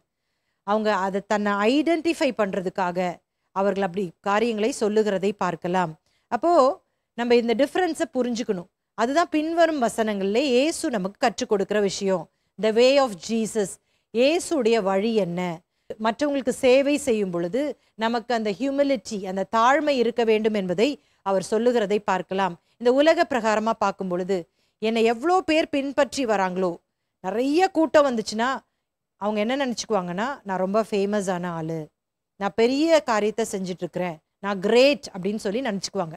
ஆனால் நீங்கள் கிங்டம்குள்ளே வந்துட்டீங்கன்னா, ராஜ்யத்துக்குள்ளே வந்துட்டீங்கன்னா, கிறிஸ்தவத்துக்குள்ளே வந்துட்டீங்கன்னா, இந்த சேவை மனப்பான்மை என்று சொல்லுகிறதிலே எப்படிப்பட்ட பார்வை இருக்க வேண்டும் என்பதை இயேசு விளக்கி சொல்லுகிறார். 23ஆம் அதிகாரம் 11-12. உங்களில் பெரியவனாய் இருக்கிறவன் உங்களுக்கு ஊழியக்காரனாய் இருக்க கடவன். தன்னை உயர்த்துகிறவன் தாழ்த்தப்படுவான், தன்னை தாழ்த்துகிறவன் உயர்த்தப்படுவான். இதை நம்ம பல பாடங்களில் படிச்சிட்டோம்ல. சிறு பிள்ளையை போல சிந்தை இருக்கணும், மற்றவர்களுக்கு சேவை செய்யணும். உங்களுக்கு யாராவது நீங்கள் பெரியவன் நினச்சிங்கன்னா நீங்கள் அவங்களுக்கு ஊழியக்காரர்கள், வேலைக்காரர்கள், அடிமைகள் என்று சொல்லி பல பாடங்களை படிச்சிட்டோம். மறுபடியும் ஒரு முறை இயேசு சொல்றாரு, உங்களில் பெரியவனாய் இருக்கிறவன் உங்களுக்கு ஊழியக்காரனாய் இருக்க கடவன். இயேசு அப்படித்தானே வாழ்ந்து காட்டினாரு. மனுஷகுமாரன் ஊழியம் கொள்ளும்படி வராமல் ஊழியம் செய்யவும் அநேகரை மீட்கும் பொருளாக வந்தார் என்று சொல்லி வேதம் சொல்லுகிறது. சீஷர்களே, கிறிஸ்தவர்களே, நீங்கள் எப்படிப்பட்டவர்களா நீங்க ஊழியம் செய்யணும்? மற்றவங்களை பாராட்டுக்காக அல்ல. மற்றவங்க என்ன சேவை செய்வாங்களா, மற்றவங்க காலமத்தி விடுவாங்களா, என் தண்ணி பாட்டில தூக்கிட்டு வருவாங்களா, என் பைய தூக்கிட்டு வருவாங்களா, என் கார் டோரை திறந்து கொடுப்பாங்களா, அப்படி கிடையாது. நம்முடைய ஜீவ பரியந்தம், நமக்கு ஜீவன் இருக்கிற பரியந்தம் இந்த மனுக்குலத்திற்காக நாம் சேவை செய்ய வேண்டும். அவர்கள்தான் ஊழியக்காரர்கள், அவர்கள்தான் போதகர்கள் அப்படிங்கிறத இங்கே இயேசு விளக்கி சொல்றாரு. நம்முடைய ஆதி அப்போஸ்தலர்கள் அப்படிதான் வாழ்ந்தார்கள். நீங்க அவங்க வாழ்க்கையில பார்த்தீங்கன்னா எல்லா இடத்துலையும் பவுல் நிறைய அவருடைய நிருபங்கள்ல சொல்வாரு, நாங்க கொல்லப்படுகிறோம், அடிக்கப்படுகிறோம், அநேக இடங்களில் நாங்க எங்க கைகளிலால வேலை செஞ்சோம், பல காரியங்களை அவர் சொல்லிட்டே இருக்கிறார். பாருங்களேன், சொகுசு வாழ்க்கை வாழல அப்படின்றத மட்டும் நீங்க தெளிவா புரிஞ்சுக்கிட்டீங்கன்னா போதும். இயேசு சொல்ல வர்றது அதுதான். ஊழியம் செய்யறவங்க சொகுசா வாழ்றதுக்காக ஊழியம் இல்லை. நிறைய பேர் என்ன யோசிக்கிறாங்கன்னா, வெளியில போய் வேலை செய்ய வேண்டாம், ஒரு பிரசங்கத்தை பண்ணிட்டு ஒரு ஜபத்தை நடத்திட்டு நல்லா ஏசி ரூம்ல உட்காந்துக்கலாம்னு நினைக்கிறாங்க. அது அல்ல ஊழியம். ஊழியம் என்பது கலப்பையின் மேல கை வைத்து விட்டு பலியாகதற்கும் சரி, கடைசி வரைக்கும் பணி செய்வதற்கும் சரி, நம்மையே அர்ப்பணிக்க வேண்டும். ரெடி ஃபார் ஐதர் என்று சொல்லி உங்களுக்கு நான் பாடத்தை கற்றுக் கொடுத்தேன். சாவதற்கும் ஆயத்தமா இருக்கணும். வாழ்ந்தாலும் இயேசுவுக்கு தான், மரித்தாலும் இயேசுவுக்கு தான், கடைசி மூச்சு வரைக்கும் அவருக்காய் வாழ்வதுதான் ஊழியம் என்பதை இயேசு இங்கே விளக்கி சொல்றதை பார்க்கலாம். அடுத்த பகுதிக்கு போயிடலாம். மத்தேயு 23ஆம் அதிகாரம் 13-36 வசனங்கள் வரைக்கும் மத தலைவர்கள் மீது 8 சாபங்கள். The 8 oaths to the religious leaders. இதை மிக விரைவா படிக்க போறோம். மத்தேயு 23ல ஆண்டவர் இப்படி துவங்குறாரு. பரிசேயர்கள் வேதபாரகர், பரிசேயர் வேதபாரன்னு சொல்லி சொல்லி திட்டிகிட்டே இருக்கிற மாதிரி தெரியும். குருடரான வழிகாட்டிகளே அப்படி 16ஆம் வசனத்திலே அவர் சொல்லுவாரு. முடிக்கும் பொழுது சொல்வாரு, சர்ப்பங்களே, விரியன் பாம்பு குட்டிகளே. 33ஆம் வசனத்துல அப்படி சொல்லிட்டு அவர்கள் மேல் வருகிற அந்த நியாய தீர்ப்பை சொல்லுகிறதை பார்க்கலாம். இயேசு அதனாலதான் ஆரம்பிக்கும் போதே சொல்லிட்டாரு, இவர்கள் போதனைகள்லாம் கரெக்டா தான் இருக்கு, இவங்க போதிக்கிறது படி நடங்க, ஆனால் செய்கையின்படியோ செய்யாதிருங்கள். இந்த 8 விதமான இந்த சாபங்கள், இந்த ஐயோ ஐயோ அப்படின்னு சொல்லுகிற இந்த காரியங்கள் அன்றைக்கு வாழ்ந்த அந்த பரிசேயர்கள் மேல் வந்த அந்த நியாய தீர்ப்பு. நிறைய விஷயங்களை சொல்லலாம், ஆனால் நம்ம ஈஸியாக ஞாபகம் வச்சுக்கிறதுக்கு 8 விதமான தலைப்புகளை கொடுத்து நம்ம விரைவாக படிக்க போகிறோம். இயேசு கிறிஸ்து இதை இம்மீடியட்டாக இன்னைக்கு தான் அவர் ஜட்ஜ்மெண்ட் கொடுக்குறாரு அப்படின்னு இல்லை. தன்னுடைய 3½ ஆண்டு காலங்களிலே எத்தனையோ நேரங்களிலே இந்த பரிசேயர்கள் இந்த வேத பாரகர்கள், இந்த மத போதகர்கள் இயேசு கிட்ட வந்து பல கேள்விகளை சோதிக்கும்படி கேட்டார்கள். பல காரியங்களை செய்தார்கள். ஃபுல்லா அவர்களை அனலைஸ் பண்ணி ஒரு கன்க்ளூஷன் மாதிரி தம்முடைய சீஷர்களுக்கு அவர் சொல்றார். அதாவது இன்னும் சொல்லணும்னா, இவ்வளோ நாள் பார்த்துட்டு இருந்த இந்த பரிசேய கூட்டம், அவங்க கலர் என்ன அப்படிங்கிறத தான் ஆண்டவர் இங்கே காண்பிக்கிறார். இவங்க வேஷம் போட்டுட்டு இருந்தாங்கல்ல, நல்லா ஆக்ட் பண்ணிட்டு இருந்தாங்கல்ல, இவங்கள பார்த்துக்கோங்க, இவங்க இப்படி தான். ஏன்னா அவருடைய அனலைசேஷன், அவர் எப்படி அவர் தீர்மானிக்கிறார் என்பதை நம்ம பல இடங்களில் வைத்து நம்ம சொல்லலாம். மத்தேயு 19 விவாகரத்தை பற்றி சண்டை போடுறாங்க. மத்தேயு 21 இயேசுவின் அதிகாரத்தை குறித்து சண்டை போடுறாங்க. மத்தேயு 22:17 ராயனுக்கு வரி செலுத்துறது. மத்தேயு 22:23 உயிர்த்தெழுதலை பற்றி கேள்விக்கிட்டாங்கல்ல. மத்தேயு 22:36 பிரதான கட்டளை என்ன அப்படின்னு சொல்லிட்டு கேட்குறாங்க. எல்லாத்தையும் வச்சு ஒரு கன்க்ளூஷன் மாதிரி இவங்க யாரு, இவங்ககிட்ட நீங்கள் எப்படி நடந்துக்கணும், இவங்கள்ட்ட இருந்து ஜனங்களை எப்படி நீங்கள் பாதுகாக்கணும் அப்படிங்கிற முழு விபரத்தையும் தான் இந்த பகுதி சொல்லுது. நம்ம இதை வந்து இன்னைக்கு ப்ரெசன்ட் டே ஃபேரசீஸ், இந்த காலகட்டத்தில் வாழ்கிற கிறிஸ்தவர்களுக்கும் கம்பேர் பண்ணி படித்து, ஒருவேளை அப்படிப்பட்ட குணங்கள் நம்முடைய வாழ்க்கையில் இருக்கிறது என்பதை உணர்ந்தோம் என்று சொன்னால், நம்மையும் நம்ம திருத்தி கொண்டு இந்த நியாய தீர்ப்பிலிருந்து தப்பித்து கொள்வதற்கு தான் இந்த பாடத்தை நம்ம படிக்கிறோம். சரியா? அப்போ முதலாவதாக பரலோகத்தை பூட்டுகிறவர்கள். இதை எங்க வாசிக்கிறோம்? மத்தேயு 23:13. மாயக்காரராகிய வேத பாரகரே, பரிசேயரே, உங்களுக்கு ஐயோ! மனுஷர் பிரவேசியாதபடி பரலோக ராஜ்யத்தை பூட்டி போடுகிறார்கள். நீங்கள் அதில் பிரவேசிக்கிறதும் இல்லை, பிரவேசிக்க போகிறவர்களை பிரவேசிக்க விடுகிறதும் இல்லை. ஏன் அப்படி சொல்றாரு? பரலோகத்துக்கு போறதுக்கு யார் வழி? இயேசு மட்டும்தான். இயேசு சொல்லிட்டாரு, நானே வழியும் சத்தியமும் ஜீவனுமாய் இருக்கிறேன், என்னை அன்றி ஒருவரும் என்ன பண்ண முடியாது, பரலோகத்திற்கு வர முடியாது, பிதாவினிடத்தில் வர முடியாது, தெளிவா சொல்லிட்டாரு. இப்ப என்ன சொல்றானுங்க இவனுங்க? இயேசுவை மேசியா அப்படிங்கிறத நிராகரித்து விட்டார்கள். இயேசுவை ஏற்றுக்கொள்ளல. இயேசுவை ஏற்றுக்கொள்ளனா மற்றவங்க இவங்களை பின்பற்றினவங்களையும் என்ன செஞ்சுட்டாங்க? இயேசுவை பின்பற்றாம தடை செஞ்சுட்டாங்க. அதுதானே நடக்குது. இன்னும் ஒரு வாரத்துல இயேசுவை சிலுவையில் அறைய வேண்டும் என்று சொல்லி எல்லாரையும் தூண்டி விட்டு கத்த வைக்கிறாங்க. அப்ப எல்லா ஜனங்களும் சிலுவையில் அறையும் சிலுவையில் அறையும் சொல்லிட்டு அவங்க கத்துறாங்க. அப்ப என்ன பண்றாங்க? தாங்களும் போல பரலோகத்தை பூட்டி விட்டார்கள். அதை தான் இயேசு சொல்றார். ரெண்டாவது காரியம் பொருள் ஆசை. மத்தேயு 23:14. நம்ம இப்ப வேத பாடம்னு படிக்கிறதுனால இதை நான் சொல்லிதான் ஆகணும். இந்த 14 ஒரிஜினல், அந்த மேனுஸ்கிரிப்ட்னு சொல்லுவாங்கல்ல, ஒரிஜினல் மத்தேயு எழுதும் பொழுது சில பிரதிகளிலே அது காணப்படவில்லை. இந்த 14 இல்லை, இதை விளக்குவதற்காக பின்வரும் நாட்களில் எழுதப்பட்டதுன்னு சொல்றாங்க. ஒருவேளை இன்னைக்கு ஆங்கில அந்த மொழிபெயர்ப்பான கிங் ஜேம்ஸ் வெர்ஷன் போன்ற மொழியாக்கத்தில் இருந்தாலும் அந்த ஒரிஜினல்ல இல்லைன்னு சொல்றாங்க. அது இப்போ நமக்கு பிரச்சனை இல்லை. நம்ம பாடம் என்ன அப்படின்னா, பரிசேயர்கள் என்ன பண்ணிட்டு இருந்தாங்க, அவங்க மேலே ஆண்டுடைய நியாய தீர்ப்பு என்ன வந்துச்சு, அதை நம்ம ஏன் செய்யக்கூடாது, அதுதான் நம்முடைய ப்ராப்ளம். ஸோ அது ஒரிஜினல் மேனுஸ்கிரிப்டில் இருந்துச்சோ இல்லைன்னா எக்ஸ்பிளனேஷன் கொடுக்குறாரோ அது பிரச்சனை இல்லை. இந்த பொருள் ஆசை அப்படிங்கிறத விளக்குகிறது தான் இந்த 14 வாசிக்கலாம். அந்த 14 மாயக்காரராகிய வேத பாரகரே, பரிசேயரே, உங்களுக்கு ஐயோ! பார்வைக்காக நீண்ட ஜெபம் பண்ணி விதவைகளின் வீடுகளை பட்சித்து போடுகிறீர்கள், இது நிமித்தம் அதிக ஆக்கினை அடைவீர்கள். ஆனா நமக்கு வந்து ஒரு வேதத்திலே ஒரு ஆதாரம் இருக்கிறது. இயேசு கிறிஸ்து மற்ற 2 இணையான சுவிசேஷ நூலாகிய மார்க்கு மற்றும் லூக்காவிலே இதை சொல்லுகிறார். மார்க் 12:40 நம்ம வாசித்தோம் அப்படின்னு சொன்னா, விதவைகளின் வீடுகளை பட்சித்து பார்வைக்கு நீண்ட ஜெபம் பண்ணுகிற வேதக பாரகரை குறித்து எச்சரிக்கையாயிருங்கள், அவர்கள் அதிக ஆக்கினையை அடைவார்கள் என்றார். இதே லூக்கால சொல்லும் பொழுது லூக்கா 20:47 விதவைகளின் வீடுகளை பட்சித்து பார்வைக்கு நீண்ட ஜெபம் பண்ணுகிற வேத பாரகரை குறித்து எச்சரிக்கையாயிருங்கள், அவர்கள் அதிக ஆக்கினையை அடைவார்கள் என்றார். இப்ப நமக்கு வந்து அந்த கான்டெக்ஸ்ட் தான் முக்கியம் இல்ல, நமக்கு அந்த என்ன அவர் சொல்றாரு அப்படின்றது தான் முக்கியம். ஸோ அப்ப என்ன சொல்றாருன்னா, விதவைகளின் வீடுகளை பட்சித்து, இவங்க என்ன பண்ணுவாங்களாம், விதவைகளுடைய வீடுகளுக்கு போய் அவங்களுடைய பணத்துக்காக, அவங்க பொருளுக்காக அவங்கள வஞ்சித்து எடுத்துக்கிட்டு அவங்க வீட்டில் போய் மணிக்கணக்காக ஜோம் பண்ணுவாங்களாம். ஏன் அப்படின்னா, நாங்கள் உங்கள் மேலே ரொம்ப அக்கறையாக இருக்கிறோம், உங்கள் ஹஸ்பண்ட் இறந்து போயிட்டாரா, நாங்கள் உங்களுக்கு இருக்கிறோம், நீங்கள் கவலைப்படாதீங்க அப்படின்னு சொல்லிட்டு அங்கே உட்காந்து மணிக்கணக்காக ஆக்ட் பண்ணி ஜோம் பண்ணிட்டு இருப்பாங்க.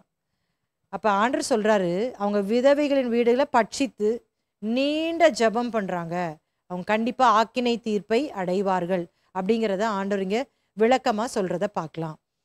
மூன்றாவது காரியம், தவறான பாதையை காட்டுபவர்கள். மத்தேயு 23:15, மாயக்காரராகிய வேத பாரகரே பரிசேயரே உங்களுக்கு ஐயோ, ஒருவனை உங்கள் மார்க்கத்தான் ஆக்கும்படி சமுத்திரத்தையும் பூமியும் சுற்றி திரிகிறீர்கள். அவன் உங்கள் மார்க்கத்தானான போது அவனை உங்களிலும் இரட்டிப்பாய் நரகத்தின் மகனாக்குகிறீர்கள். இவங்க எப்படிப்பட்ட கூட்டம்னா, அந்த நாட்கள்ல இப்ப நம்ம எப்படி சுவிசேஷம் சொல்றோமோ அது மாதிரி யூதர்கள் என்ன பண்ணுவாங்க, உலகம் எங்கும் போய் யூதர்களாக மாற்ற அவங்க என்ன பண்ணுவாங்க, யூத போதனைகளை கொடுப்பார்கள். கொடுத்துட்டு இப்ப என்ன பண்றாங்க, அவங்களுடைய தேவ ஆலயங்கள்ல அவங்கள சேர்த்துட்டு என்ன போடப்பட்டிருக்கிறது, இரட்டிப்பாய் நரகத்தின் மகனாக்குகிறீர்கள். ஏன்? அவங்களுடைய லைஃப் ஸ்டைல் மோசமா நடந்துக்குவாங்கல்ல, சொல்றது ஒன்று செய்யறது ஒன்று. அப்ப அந்த கேட்குறவங்களை என்ன நினைப்பாங்க அப்படின்னா, நம்ம பாஸ்டரே அப்படிதான், ஆராதிக்கும் பொழுதுதான் அவர் பரிசுத்தவான் மாதிரி காட்டிக்குவார். ஆனா அவங்களுடைய நடைமுறை வாழ்க்கையில அவங்களாம் சரி கிடையாது. அப்ப நம்மளும் அப்படி இருந்துக்கலாம் அப்படின்னு சொல்லிட்டு அந்த விசுவாசியும் அவங்களை பின்பற்றவங்களும் மாறிடுவாங்கல்ல. அதுதான் இங்க என்ன சொல்லப்பட்டிருக்கிறது, டபுள் த டைம்ஸ். எவ்வளோ துடிச்சு போய் சுவிசேஷம் சொன்னாங்களோ, அவங்க தனிப்பட்ட வாழ்க்கையினால அந்த சுவிசேஷத்தை கேட்டு உள்ள வந்தவங்கள அவங்களே நாசமாக்கிடுவாங்க. இது மூணுமே இன்னைக்கு கிறிஸ்தவத்தில் இருக்குதானே. முதல்ல என்ன பார்த்தோம், பரலோகத்தை பூட்டுறவங்க. இதுக்கு என்ன சொல்லலாம் அப்படின்னா, தங்களுடைய பாடல், தங்களுடைய இசை, தங்களுடைய பிரசங்கம், தங்களை வெளிக்காட்டுவாங்க. இயேசு மட்டும்தான் வழி அப்படின்றத காண்பிக்க மாட்டாங்க. தாங்கள் தான் கிறிஸ்தவத்துக்கு வழிகாட்டுகிறவர்கள் சொல்றவங்க தான் அந்த முதல் கூட்டம். அடுத்தது என்ன குற்றம் சொல்றாரு ஆண்டவர், பொருளாசை. இன்னைக்கு பெரும்பாலான கிறிஸ்தவர்கள் விழுந்து போவதற்கு காரணம் என்னன்னு சொன்னால் இந்த பொருளாசை. என்னதான் ரட்சிக்கப்பட்டிருந்தாலும் இந்த பொருளாசை இல்லாம இருக்கிறவங்க ரொம்ப கொஞ்சம் பேர் தான். பணம் பொருள் அப்படின்னா பேயா அலையிற கிறிஸ்தவ கூட்டம் இருக்கிறாங்க. ஆடம்பரம் ஒரு பக்கம், விசுவாசிகள் பணம் பணம் என்று ஓடுகிறார்கள். இன்னொரு பக்கம் ஊழியர்கள் இந்த ட்ராப்ல உளுந்துடுறாங்க. இந்த பேத்தட்டிக் கண்டிஷனை தான் இங்க இயேசு சொல்றாரு. இந்த மூன்றாவது காரியத்தை நம்ம படிச்சோம் இல்லையா, இது யாரை குறிக்கிறது, சுவிசேஷம் சொல்லணும்ப்பா. மத்தேயு 28:19-20 சொல்லிட்டாரு ஆண்டவர், உலகமெங்கும் போய் சுவிசேஷம் சொல்லணும். ஒரு நாள் ஃப்ரீ இருக்குதா, அரை நாள் ஃப்ரீ இருக்குதா, கைப்பிரதி எடுத்துட்டு போயிரு வெளியே. சும்மா உட்காந்து செய்தியை கேட்டுக்கிட்டு இங்க சபையில உட்காந்து ஜோம் பண்ணி என்ன பிரயோஜனம், போய் சுவிசேஷம் சொல்லு, ஃபைன், ரொம்ப நல்ல விஷயம். ஆனா சுவிசேஷம் சொல்லி உள்ள கூட்டிட்டு வந்துட்டு இரட்டிப்பாய் அவர்களை என்ன பண்றாங்களாம், நரகத்தின் மகனாக்குகிறார்கள். சாட்சி கெட்ட ஜீவிதத்தின் மூலமாக அவர்கள் நரகத்திற்கு அனுப்புகிறார்கள் என்பதை இங்கே ஆண்டவர் சொல்லுகிறதை பார்க்கலாம். அடுத்த காரியத்தை நாம் பார்க்கும் பொழுது, நான்காவது காரியம் குருடர்கள். மத்தேயு 23:16-22 வரைக்கும் இதை சொல்லும் பொழுது ஆண்டவர் சொல்றார், குருடர்களா இருந்து நீங்க வழிகாட்டினா 2 பேரும் குழியில உழுறது நிச்சயம். உங்களுக்கே மேசியா யாருன்னு தெரில, உங்க முன்னாடி நான் பேசிட்டு இருக்கிறேன், இத்தனை ஆண்டுகளாக போதித்து இருக்கிறேன், உங்களுக்கு ஒண்ணுமே புரிய மாட்டேங்குது, உங்களுடைய குருட்டாட்டம் உங்களை கட்டி வச்சிருக்குது. நீங்க இன்னும் உங்களை நம்பின ஜனங்களுக்கு வழிகாட்டினீங்கன்னா நீங்க விழுறது நிச்சயம், அது போல நீங்க வழிகாட்டின மக்களும் விழுறது நிச்சயம் அப்படிங்கிறத இங்க தெளிவா சொல்றாரு. இன்னைக்கும் இதே கூட்டம் கிறிஸ்தவத்துல இருக்குதா இல்லையா? நிறைய பேரு பைபிளை படிக்கவே மாட்டாங்க, ஆண்டவர் என்ன சொல்லியிருக்கிறான்னு கேட்கவே மாட்டாங்க. அவங்க என்ன பண்ணுவாங்க, யாராவது ஒரு ஊழியக்காரர் சொல்றது அப்படியே வாயை பழந்து பார்த்துட்டே இருப்பாங்க. சொல்றது காதுக்கு இனிய இருக்கும், ரொம்ப ஈஸியா இருக்கும், அப்படியே கடைபிடிப்பாங்க. அவங்களே குருடர்கள். அந்த குருடர்கள் வழிகாட்டினால் இவருடைய நிலை என்ன, அதை தான் இயேசு இங்கே விளக்கி சொல்லுகிறதை பார்க்கலாம். குருடரான வழிகாட்டிகளே உங்களுக்கு ஐயோ, எவனாகிலும் தேவாலயத்தின் பேரில் சத்தியம் பண்ணினால் அதனால் ஒன்றுமில்லை என்றும், எவனாகிலும் தேவாலயத்தின் பொன்னின் பேரில் சத்தியம் பண்ணினால் அவன் கடனாளி என்றும் சொல்லுகிறீர்கள். மதிகேடரே, குருடரே, எது முக்கியம், பொன்னோ, பொன்னை பரிசுத்தமாக்குற தேவாலயமோ?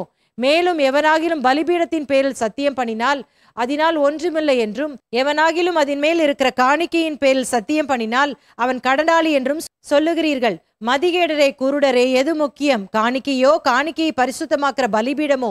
ஆகையால் பலிபீடத்தின் பேரில் சத்தியம் பண்ணுகிறவன் அதன் பேரிலும் அதன் மேலுள்ள எல்லாவற்றின் பேரிலும் சத்தியம் பண்ணுகிறான். தேவாலயத்தின் பேரில் சத்தியம் பண்ணுகிறவன் அதன் பேரிலும் அதில் வாசமாய் இருக்கிற பேரிலும் சத்தியம் பண்ணுகிறான். வானத்தின் பேரில் சத்தியம் பண்ணுகிறவன் தேவனுடைய சிங்காசனத்தின் பேரிலும் அதில் வீற்றிருக்கிற பேரிலும் சத்தியம் பண்ணுகிறான். டோட்டலா பார்த்தோம்னா பணம், அதனால ஜனங்களை குருட்டுத்தனமா வழிகாட்டினாங்க. குருடர்களுக்கு ஒண்ணுமே தெரியாதுல்ல, அதை தான் இங்கே இயேசு கண்டித்து சொல்லுகிறதை பார்க்கலாம். தேவாலயம் முக்கியமா, பலி முக்கியமா?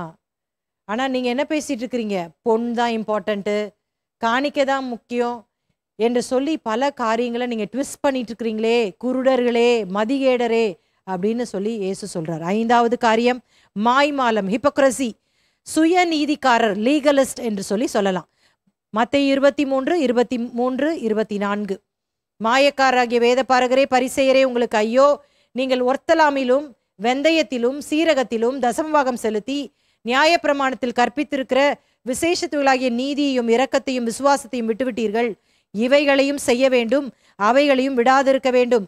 குருடரான வழிகாட்டிகளே, கொசுக்கள் இல்லாத, கொசு இல்லாத வடிகட்டி ஒட்டகத்தை விழுங்குகிறவர்களாய் இருக்கிறீர்கள். இது அடிக்கடி நம்ம படிக்கிற வசனம் தானே. தசமபாகம் கொடுத்துருவோம், கரெக்டாக ஒற்றலாம் வெந்தயத்தில் கொடுத்துருவோம், எல்லாத்துலேயும் கொடுத்தாச்சு. ஆனால் அவருடைய வாழ்க்கையில் என்ன இல்லை அப்படிங்கிறத இங்கே இயேசு சொல்கிறாரு. நியாயப்பிரமாணத்தில் கற்பித்திருக்கிற நீதி, இரக்கம், இது உங்கள் வாழ்க்கையில் இல்லவே இல்லையே. அன்பு இல்லையே. அன்பு இல்லாமல் நீங்கள் கிறிஸ்தவர்கள்னு சொல்கிறது என்ன பிரயோஜனம்? உங்கள் வாழ்க்கையில் இரக்கம் இல்லையே. ஏன் இப்படி கடுமையாய் நடந்து கொள்ளுகிறீர்கள் என்று சொல்லி அவர்களை சாடுகிறதை பார்க்கலாம். அந்த வசனத்தில் சொல்கிறாரு, நீங்கள் அந்த லேவியராகம் 11ஆம் அதிகாரத்தின்படி ரொம்ப கரெக்டாக நாங்கள் எல்லா சாப்பாடையும் கடைபிடிக்கிறோம், நாங்கள் ஒரு சிறந்த யூதன் அப்படின்னா சொல்லிக்கிட்டு உங்களுடைய ஆகாரத்தில் ஒரு கொசு விழுந்தா கூட அதில் ஒரு வடிகட்டியை வச்சு வடிகட்டுறீங்க. ஆனால் பின்னாடி உட்காந்து ஒரு ஒட்டகத்தையே முழுங்குறீங்க. எவ்வளோ வேடிக்கையாக சொல்கிறாரு பாருங்களேன். ஒரு பக்கம் சூப்பில் இருக்கிற ஒரு கொசுவை சாப்பிடக்கூடாதுன்றதுக்காக அதை வடிகட்டுறீங்க, இன்னொரு பக்கம் ஒட்டகத்தையே முழுங்குற அளவுக்கு பெரிய காரியத்தை செய்றீங்க. அதாவது சின்ன சின்ன காரியத்தை ரொம்ப கவனமாக அப்படியே கண்ணில் விளக்கண்ணை விட்டுட்டு பார்த்துட்டு இருக்கிறோம். ஆனால் பெரிய பாவத்தை செய்கிறதுக்கு தயங்குறதே இல்லை. அதை தான் இங்கே இயேசு சொல்கிறார். அடுத்த காரியம் என்னது? 6வது காரியம் வெளிப்புற சுத்தம், உட்புறத்தில் அசுத்தம். மத்தேயு 23:25-26 இதுவும் நம்முடைய வேத பாடத்தில் அடிக்கடி படிச்சிருக்கிறோம். மாயக்காரராகிய வேதபாரகரே, பரிசேயரே, உங்களுக்கு ஐயோ!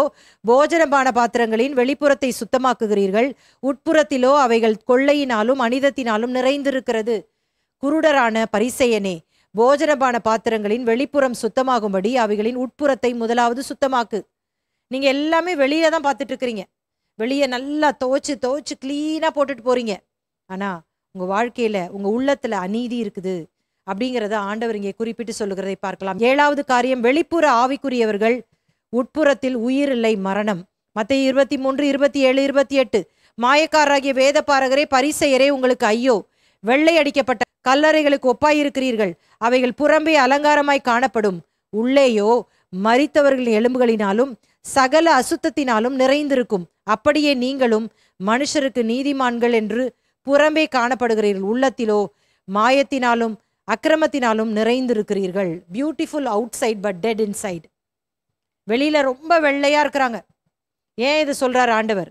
அந்த நாட்களில் வாழ்ந்திருந்த அந்த யூதர்கள் தங்கள் கல்லறைகளை சூப்பராக மெயின்டைன் பண்ணியிருந்தாங்க. நல்லா வெள்ளை போட்டு நல்லா அழகாக வெள்ளையாக காண்பித்திருந்தாங்க. அவங்க உள்ள எப்படிப்பட்டவங்களா வாழ்ந்துட்டு இருந்தாங்கன்னா, உயிரற்ற சடலமாக, ஒரு எலும்பு கூடு மாதிரி, உயிரே கிடையாது அவங்களுக்கு. அப்படிதான் அவங்க வாழ்க்கை இருந்துச்சு. அந்த அவல நிலையை தான் இயேசு இங்கே விளக்கப்படுத்தி சொல்றாரு. அடுத்தது ஒரு கண்டினியூஷன் தான். அந்த 8வது காரியம் மரித்த தீர்க்கதரிசிகளுக்கு கனம், ஆனால் உயிரோடு இருந்தவர்களை கொலை செய்தார்கள். இதை மத்தேயு 23:29-36 வரைக்கும் வாசிக்கிறோம். அன்றைக்கு இருந்த அந்த மத போதகர்கள் ஒவ்வொரு பஸ்காம் போதும் என்ன பண்ணுவாங்களாம், கல்லறையெல்லாம் நல்லா கழுவி அதை சுத்தம் செய்து அதில் நல்லா ஒயிட் வாஷ் பண்ணுவாங்க. ஏன் ஒயிட் வாஷ் பண்ணுவாங்களாம்? பஸ்கா கொண்டாட வருகிறவர்கள் கல்லறையை போய் பார்ப்பாங்களாம். தாவீதின் கல்லறை, முக்கியமான நபர்களுடைய கல்லறையை பார்க்கறது ஒரு சடங்கு. கல்லறையை பார்க்கும் பொழுது தெரியாமல் கல்லறையை தொட்டுட்டாங்கன்னா சடங்கு ரீதியாக அவங்க அசுத்தமாக மாறிடுவாங்க, தீட்டாயிருவாங்கல்ல, செரிமோனியலி அன்கிளீன். அதற்காக அவங்க என்ன பண்ணுவாங்களாம், அழகாக ஒயிட் வாஷ் பண்ணி வச்சுருப்பாங்க. இதை தான் இங்கே இயேசு சொல்கிறாரு. நீங்கள் தீர்க்கதரிசிகளை கொலை செய்தது உங்களுக்கு பிரச்சனை இல்லை, ஆனால் இப்போ கல்லறையில் ஒயிட் வாஷ் பண்ணி வச்சுருக்கிறீங்களே, இதெல்லாம் நியாயமா அப்படின்றது தான் அடுத்த பகுதி விளக்குகிறது. மாயக்காரராகிய வேதபாரகரே, பரிசேயரே, உங்களுக்கு ஐயோ!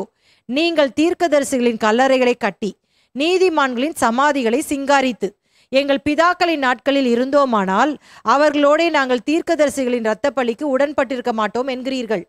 ஆகையால் தீர்க்கதரிசிகளை கொலை செய்தவர்களுக்கு புத்திரராய் இருக்கிறீர்கள் என்று உங்களை குறித்து நீங்களே சாட்சிகளாய் இருக்கிறீர்கள். என்ன சொல்றாரு? நல்லா சிங்காரித்து நல்லா ஒயிட் வாஷ் அடிச்சு வச்சிருக்கிறதுலாம் நல்லா தான் இருக்குது. ஆனா கொலை செஞ்சதே யாரு? தீர்க்கதரிசிகளை கொலை செய்ததே உங்க பிதாக்கள் தான், உங்க முற்பிதாக்கள் தான் செஞ்சாங்க அப்படிங்கிறத நீங்க உங்க வாயில ஒத்துக்கிட்டீங்க. பார்த்தீங்களா? நீங்க என்ன சொல்றீங்க? நாங்க மட்டும் அன்னைக்கு இருந்திருந்தோம்னா இந்த தீர்க்கதரிசிகளை கொலை செஞ்சிருக்க மாட்டோம் அப்படிங்கிறத ஒத்துக்கிட்டீங்க. பார்த்தீங்களா? அதனால நீங்க இந்த தீர்க்கதரிசிகளுக்கு, இந்த கொலைபாதகருக்கு நீங்கள் புத்திரராய் இருக்கிறீர்கள் என்று சொல்லி உங்க வாயே சாட்சி கொடுத்துருச்சு அப்படின்னு சொல்லிட்டு அடுத்து சொல்றாரு, நீங்களும் உங்கள் பிதாக்களின் அக்கிரம அளவை நிரப்புங்கள். சர்ப்பங்களே, விரியன் பாம்பு குட்டிகளே, நரக ஆக்கினைக்கு எப்படி தப்பித்துக் கொள்வீர்கள்? இப்ப என்ன உச்சகட்டமாக சொல்லிவிட்டார்? சர்ப்பங்களே. ஆதியாகமம் 3ஆம் அதிகாரத்திலே பிசாசானவன் சர்ப்பமாக வந்திருக்கிறான். வெளிப்படுத்துற விசேஷம் 12ஆம் அதிகாரத்திலே சொல்லும் பொழுது பழைய பாம்பாகிய என்று சொல்லப்பட்டிருக்கிறது. அப்ப இந்த சர்ப்பம் யாரை குறிக்கிறது? பிசாசுகளே, பிசாசின் மகன்களே அப்படின்னு டைரக்டா ஆண்டவர் திட்டிட்டு சொல்றாரு. நரகத்துக்கு போகாம எப்படி இருப்பீங்க? கண்டிப்பா நீங்க அங்கதான் போவீங்க அப்படிங்கிற அந்த ஜட்மெண்ட்டை கொடுக்கறத பார்க்கலாம். ஆகையால் இதோ தீர்க்கதரிசிகளையும் ஞானிகளையும் வேத பாரகரையும் உங்களிடத்தில் அனுப்புகிறேன். அவர்களில் சிலரை கொன்று சிலுவைகளில் அறைவீர்கள், சிலரை உங்கள் ஆலயங்களில் வாரினால் அடித்து ஊருக்கு ஊர் துன்பப்படுத்துவீர்கள். நீதிமானாகிய ஆபேலின் இரத்தம் முதல் தேவாலயத்துக்கும் பலிபீடத்துக்கும் நடுவே நீங்கள் கொலை செய்த பர்கியாவின் குமாரனாகிய சகரியாவின் இரத்தம் வரைக்கும் பூமியின் மேல் சிந்தப்பட்ட நீதிமான்களின் இரத்த பழியெல்லாம் உங்கள் மேல் வரும்படியாக இப்படி செய்வீர்கள். நீங்க செஞ்சுட்டு என்ன சொல்றீங்க? நாங்க அன்னைக்கு இருந்திருந்தோம்னா நாங்க தீர்க்கதரிசிகளை கொன்று இருக்க மாட்டோம். இன்னைக்கு ஒரு வேளை எத்தனை பேர் சொல்றீங்க, நாங்க அந்த 12 சீஷர்களை ஒருத்தர இருந்திருந்தோம்னா யூதாச மாதிரி காட்டி கொடுத்துருக்க மாட்டோம், பேதுருவ மாதிரி மறுதளிச்சிருக்க மாட்டோம், நன்றி கட்ட சீஷர்கள்னு சொல்லி கொண்டிருக்கிறது மாதிரி. இவர்கள் என்ன சொல்றாங்க? நாங்க அந்த நாட்கள் இருந்தோம்னா கொலை செய்திருக்க மாட்டோம் அப்படின்னு சொல்லிச்சு. இப்ப தீர்க்கதரிசிகளா வரவங்கள கொலை செய்து கொண்டிருந்தார்கள், சிலுவையிலே அறைந்து கொண்டிருந்தார்கள், வாரினாலே அடிப்பித்தார்கள். அதுக்கு ஆண்டவர் சொல்றாரு, பழைய ஏற்பாட்டுல துவங்கினதுல இருந்தே இதுதான் உங்களுடைய நிலை, உங்க கேரக்டரே இதுதான். அதுதான் சொல்றாரு, பழைய ஏற்பாட்டின் எல்லா இரத்த சாட்சிகளும் எப்படி மரித்தார்கள்? ஆபேலின் ரத்தம் முதல் அப்படின்னு சொல்லும் பொழுது ஆதியாகமம் 4:10, அதற்கு அவர் என்ன செய்தாய்? உன் சகோதரனுடைய இரத்தத்தின் சத்தம் பூமியிலிருந்து என்னை நோக்கி கூப்பிடுகிறது. அந்த நீதிமானின் இரத்தம் முதலாவது பூமியிலே சிந்தப்பட்டது. அதற்கு காரணம் உங்களுடைய முற்பிதாக்கள். அடுத்தது பர்கியாவின் குமாரனாகிய சகரியாவின் இரத்தம். இது எங்க இருக்குது? 2 நாளாகமம் 24ஆம் அதிகாரம் 22ஆம் வசனம். அப்படியே அவனுடைய தகப்பனாகிய யோய்தா தனக்கு செய்த தயை ராஜாவாகிய யோவாஸ் நினையாமல் அவனுடைய குமாரனை கொன்று போட்டான். இவன் சாகும்போது கர்த்தர் அதை பார்ப்பார், அதை கேட்பார் என்றான். சகரியா இரத்த சாட்சியா மரிக்கும் பொழுது அவர் சொல்றாரு, கர்த்தர் அதை பார்ப்பார், அதை கேட்பார். இதை ஏன் இயேசு சொல்றார் அப்படின்னா, எபிரேய பைபிள்ல, ஹீப்ரு பைபிள்ல பழைய ஏற்பாடு எப்படி இருக்கு அப்படின்னா, முதல் புத்தகம் ஆதியாகமம், கடைசி புத்தகம் நாளாகமம். முதலா நம்ம பைபிள் இன்ட்ரடக்ஷன் படிக்கும்போது இதை சொல்லி கொடுத்தேன். ஹீப்ரு பைபிள்ல எப்படி இந்த புத்தகங்கள் அமைக்கப்பட்டிருந்தது. நம்ம பழைய ஏற்பாடு வேற மாதிரி இருக்கு. நம்ம பழைய ஏற்பாடு ஆதியாகமத்தில் தொடங்கி மல்கியா வரைக்கும் இருக்குல்ல. ஆனா ஹீப்ரூல, எபிரேயத்துல ஆதியாகமத்துல தொடங்கி நாளாகமத்துல முடியுது. அப்ப ஆதியாகமத்துல ஒரு இரத்த சாட்சி அப்படின்னு சொன்னா ஆபேல்னு சொல்லலாம். நாளாகமம் அதுல இரத்த சாட்சி அப்படின்னு சொன்னா 2 நாளாகமம் 24 அதிகாரம் இருக்குதுல்ல, அதுல கடைசியா வர்றது இந்த சகரியாவின் இரத்த சாட்சி. இயேசு என்ன சொல்றாரு? A to Z அப்படின்னு சொல்ற மாதிரி பழைய ஏற்பாட்டின் துவக்கத்திலிருந்து முடிவு வரைக்கும் இரத்த சாட்சியா மரித்த எல்லாருமே உங்களுடைய முற்பிதாக்கள்னால அநியாயமா கொல்லப்பட்டவங்க. அவங்களுடைய புத்திரர் தானே நீங்க. உங்க வாயிலே அதை சொல்லிட்டீங்கல்ல, நீங்க நரகத்துக்கு எப்படி தப்பித்துக் கொள்வீர்கள் என்பதை அவர் சொல்லுகிறதை பார்க்கலாம். இன்றைக்கும் கூட எத்தனையோ நபர்கள் மரித்து போன மிஷனரிகளை தங்களுடைய பிரசங்கங்களிலும் தங்களுடைய ஊழியங்களிலும் அவர்கள் பேசிக்கொண்டிருக்கிறார்கள். ஆனால் இன்றைக்கு வாழுகிற உண்மையான தீர்க்க தரிசிகளை கொன்று கொண்டிருக்கிறார்கள். நாவினாலே கொல்லுகிறார்கள், பழி சுமத்துகிறார்கள், காட்டி கொடுக்கப்படுகிறார்கள். இந்த காரியெல்லாம் இன்னைக்கும் நடந்துட்டு தானே இருக்கு.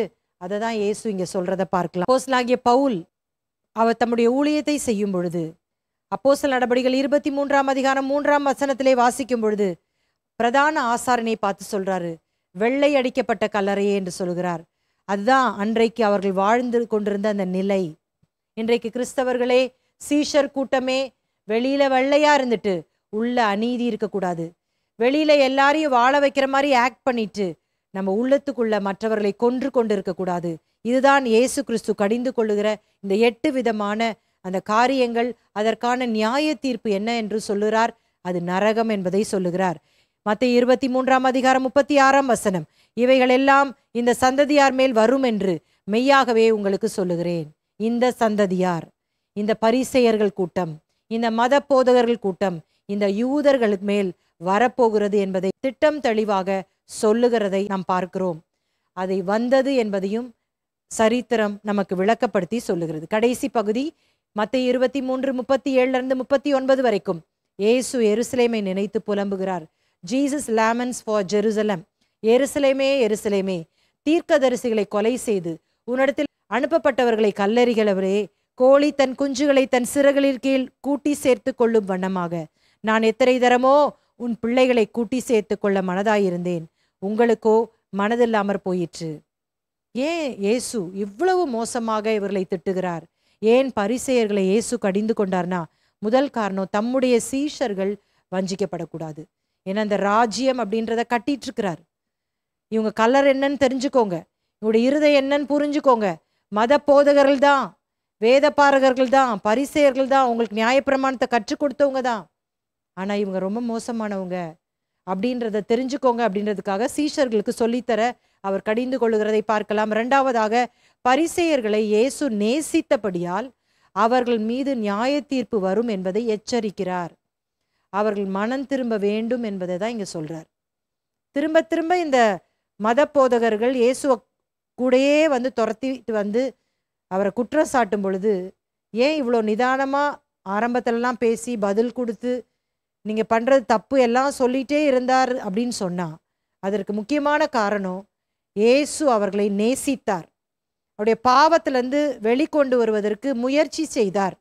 மனம் திரும்ப வேண்டும் என்று சொல்லி அவர் முயற்சித்தார். எத்தனையோ பேரு வேதபாரர்கள் இயேசுவை பின்பற்றி வந்தார்கள். அப்போ மனம் திரும்பினாங்க நிறைய பேர். இயேசு அப்படி ஒரு வழி கொடுத்தார், தப்பானதை வெளியே காமிச்சார். இன்னைக்கு கூட இந்த செய்தியை கேட்டுக்கொண்டிருக்கிற நீங்களும் நானும் ஆண்டவர் மனம் திரும்ப வேண்டும் என்று சொல்லி எதிர்பார்க்கிறார். எந்த பகுதியில தவறிட்டோம்? எந்த பகுதியில நம்முடைய கிறிஸ்தவம் போய் ஓட்டையாகிவிட்டது? ஆண்டவருக்கு பிரியமில்லாத இந்த பரிசேயர் கூட்டம் எந்த இடத்திலே நிரம்பி இருக்கிறார்கள் என்பதை இனம் கண்டு கொண்டு மனம் திரும்பி அவர்களுக்காக ஜெபித்து ஜனங்களை காப்பாற்றுகிற மிகப்பெரிய ஒரு பொறுப்பிலே நீங்களும் நானும் வந்திருக்கிறோம். இந்த கடைசி நாட்களை வாழ்ந்து கொண்டிருக்கிற உங்களிடத்திலும் என்னிடத்திலும் ஆண்டவர் இந்த பொறுப்பை கொடுத்திருக்கிறார். எருசலேமை பார்த்து அன்றைக்கு கண்ணீர் வடிக்கிறார். இந்த நாளாவது நீ மனம் திரும்ப கூடாதா? எத்தனையோ தரம் உன்கிட்ட பேசிட்டனே அப்படின்னு சொல்லிட்டு அந்த ஏக்கமான குரல் இன்றைக்கு உங்களை பார்த்தும் என்னை பார்த்தும் வந்து கொண்டிருக்கிறது. கிறிஸ்தவர்களே, சீஷர்களே, எனக்கு ஆண்டவர் ஒரு மிகப்பெரிய பாரத்தை இந்த ஊழிய அழைப்பிலே கொடுத்தார். என்னவென்று சொன்னால், எத்தனையோ பேர் இன்றைக்கு ரட்சிக்கப்பட்டு சபைக்குள்ளே வருகிறார்கள். ஆனால் உண்மையாகவே சபைக்குள்ளே எத்தனை பேர் இருக்கிறார்கள்? இன்றைக்கு அவர்கள் கிறிஸ்தவர்களாக வாழுகிறார்களா? இது ஒரு மிகப்பெரிய ஒரு கேள்விக்குறிதான். இதை காப்பாற்றுவதற்கு தான் இந்த வேத பாடம், இதனுடைய அடித்தளமாக தான் இந்த வேத பாடம் ஆரம்பிக்கப்பட்டது. ஆகவே இதை கேட்கிற ஒவ்வொருவரும் இந்த பாரத்தோடு கூட செயல்பட வேண்டும். இயேசுவுக்காக எழும்பி நிற்கிற நேரம் வந்துவிட்டது. அவருக்காக நாம் இந்த நாட்களிலே அவர் சிந்தின அந்த இரத்தம் இன்றைக்கு அநேகரால் காலின் கீழே மிதிக்கப்படுகிறது. நம்மை சார்ந்திருக்கிற நம்முடைய ஜனங்களை நாம் காப்பாற்ற வேண்டும். இதை திரும்ப கிரிட்டிசைஸ் பண்ணி குற்றப்படுத்தி நீ தப்பு நான் தப்பு அப்படின்னு சொல்லி நியாயம் தீர்க்க அல்ல. கொஞ்ச நாட்களிலே இயேசு வரப்போகிறார். அது அதிசீக்கிரமாய் நடக்க போகிறது. அதற்குள்ளாக ரட்சிக்கப்பட்ட கூட்டத்தை மறுபடியும் அவர்கள் ரட்சிப்பு நிறைவேற அவர்களோடு கூட நாமும் அவர்களுக்கு உதவி செய்ய ஆயத்தமாக வேண்டும். கடைசியாக ஆண்டு சொல்லும் பொழுது சொல்றாரு, இதோ உங்கள் வீடு உங்களுக்கு பாழாக்கி விடப்படும். கர்த்தருடைய நாமத்தினாலே வருகிறவர் ஸ்தோத்தரிக்கப்பட்டவர் என்று நீங்கள் சொல்லும் அளவும் இது முதல் என்னை காணாதிருப்பீர்கள் என்று உங்களுக்கு சொல்லுகிறேன்.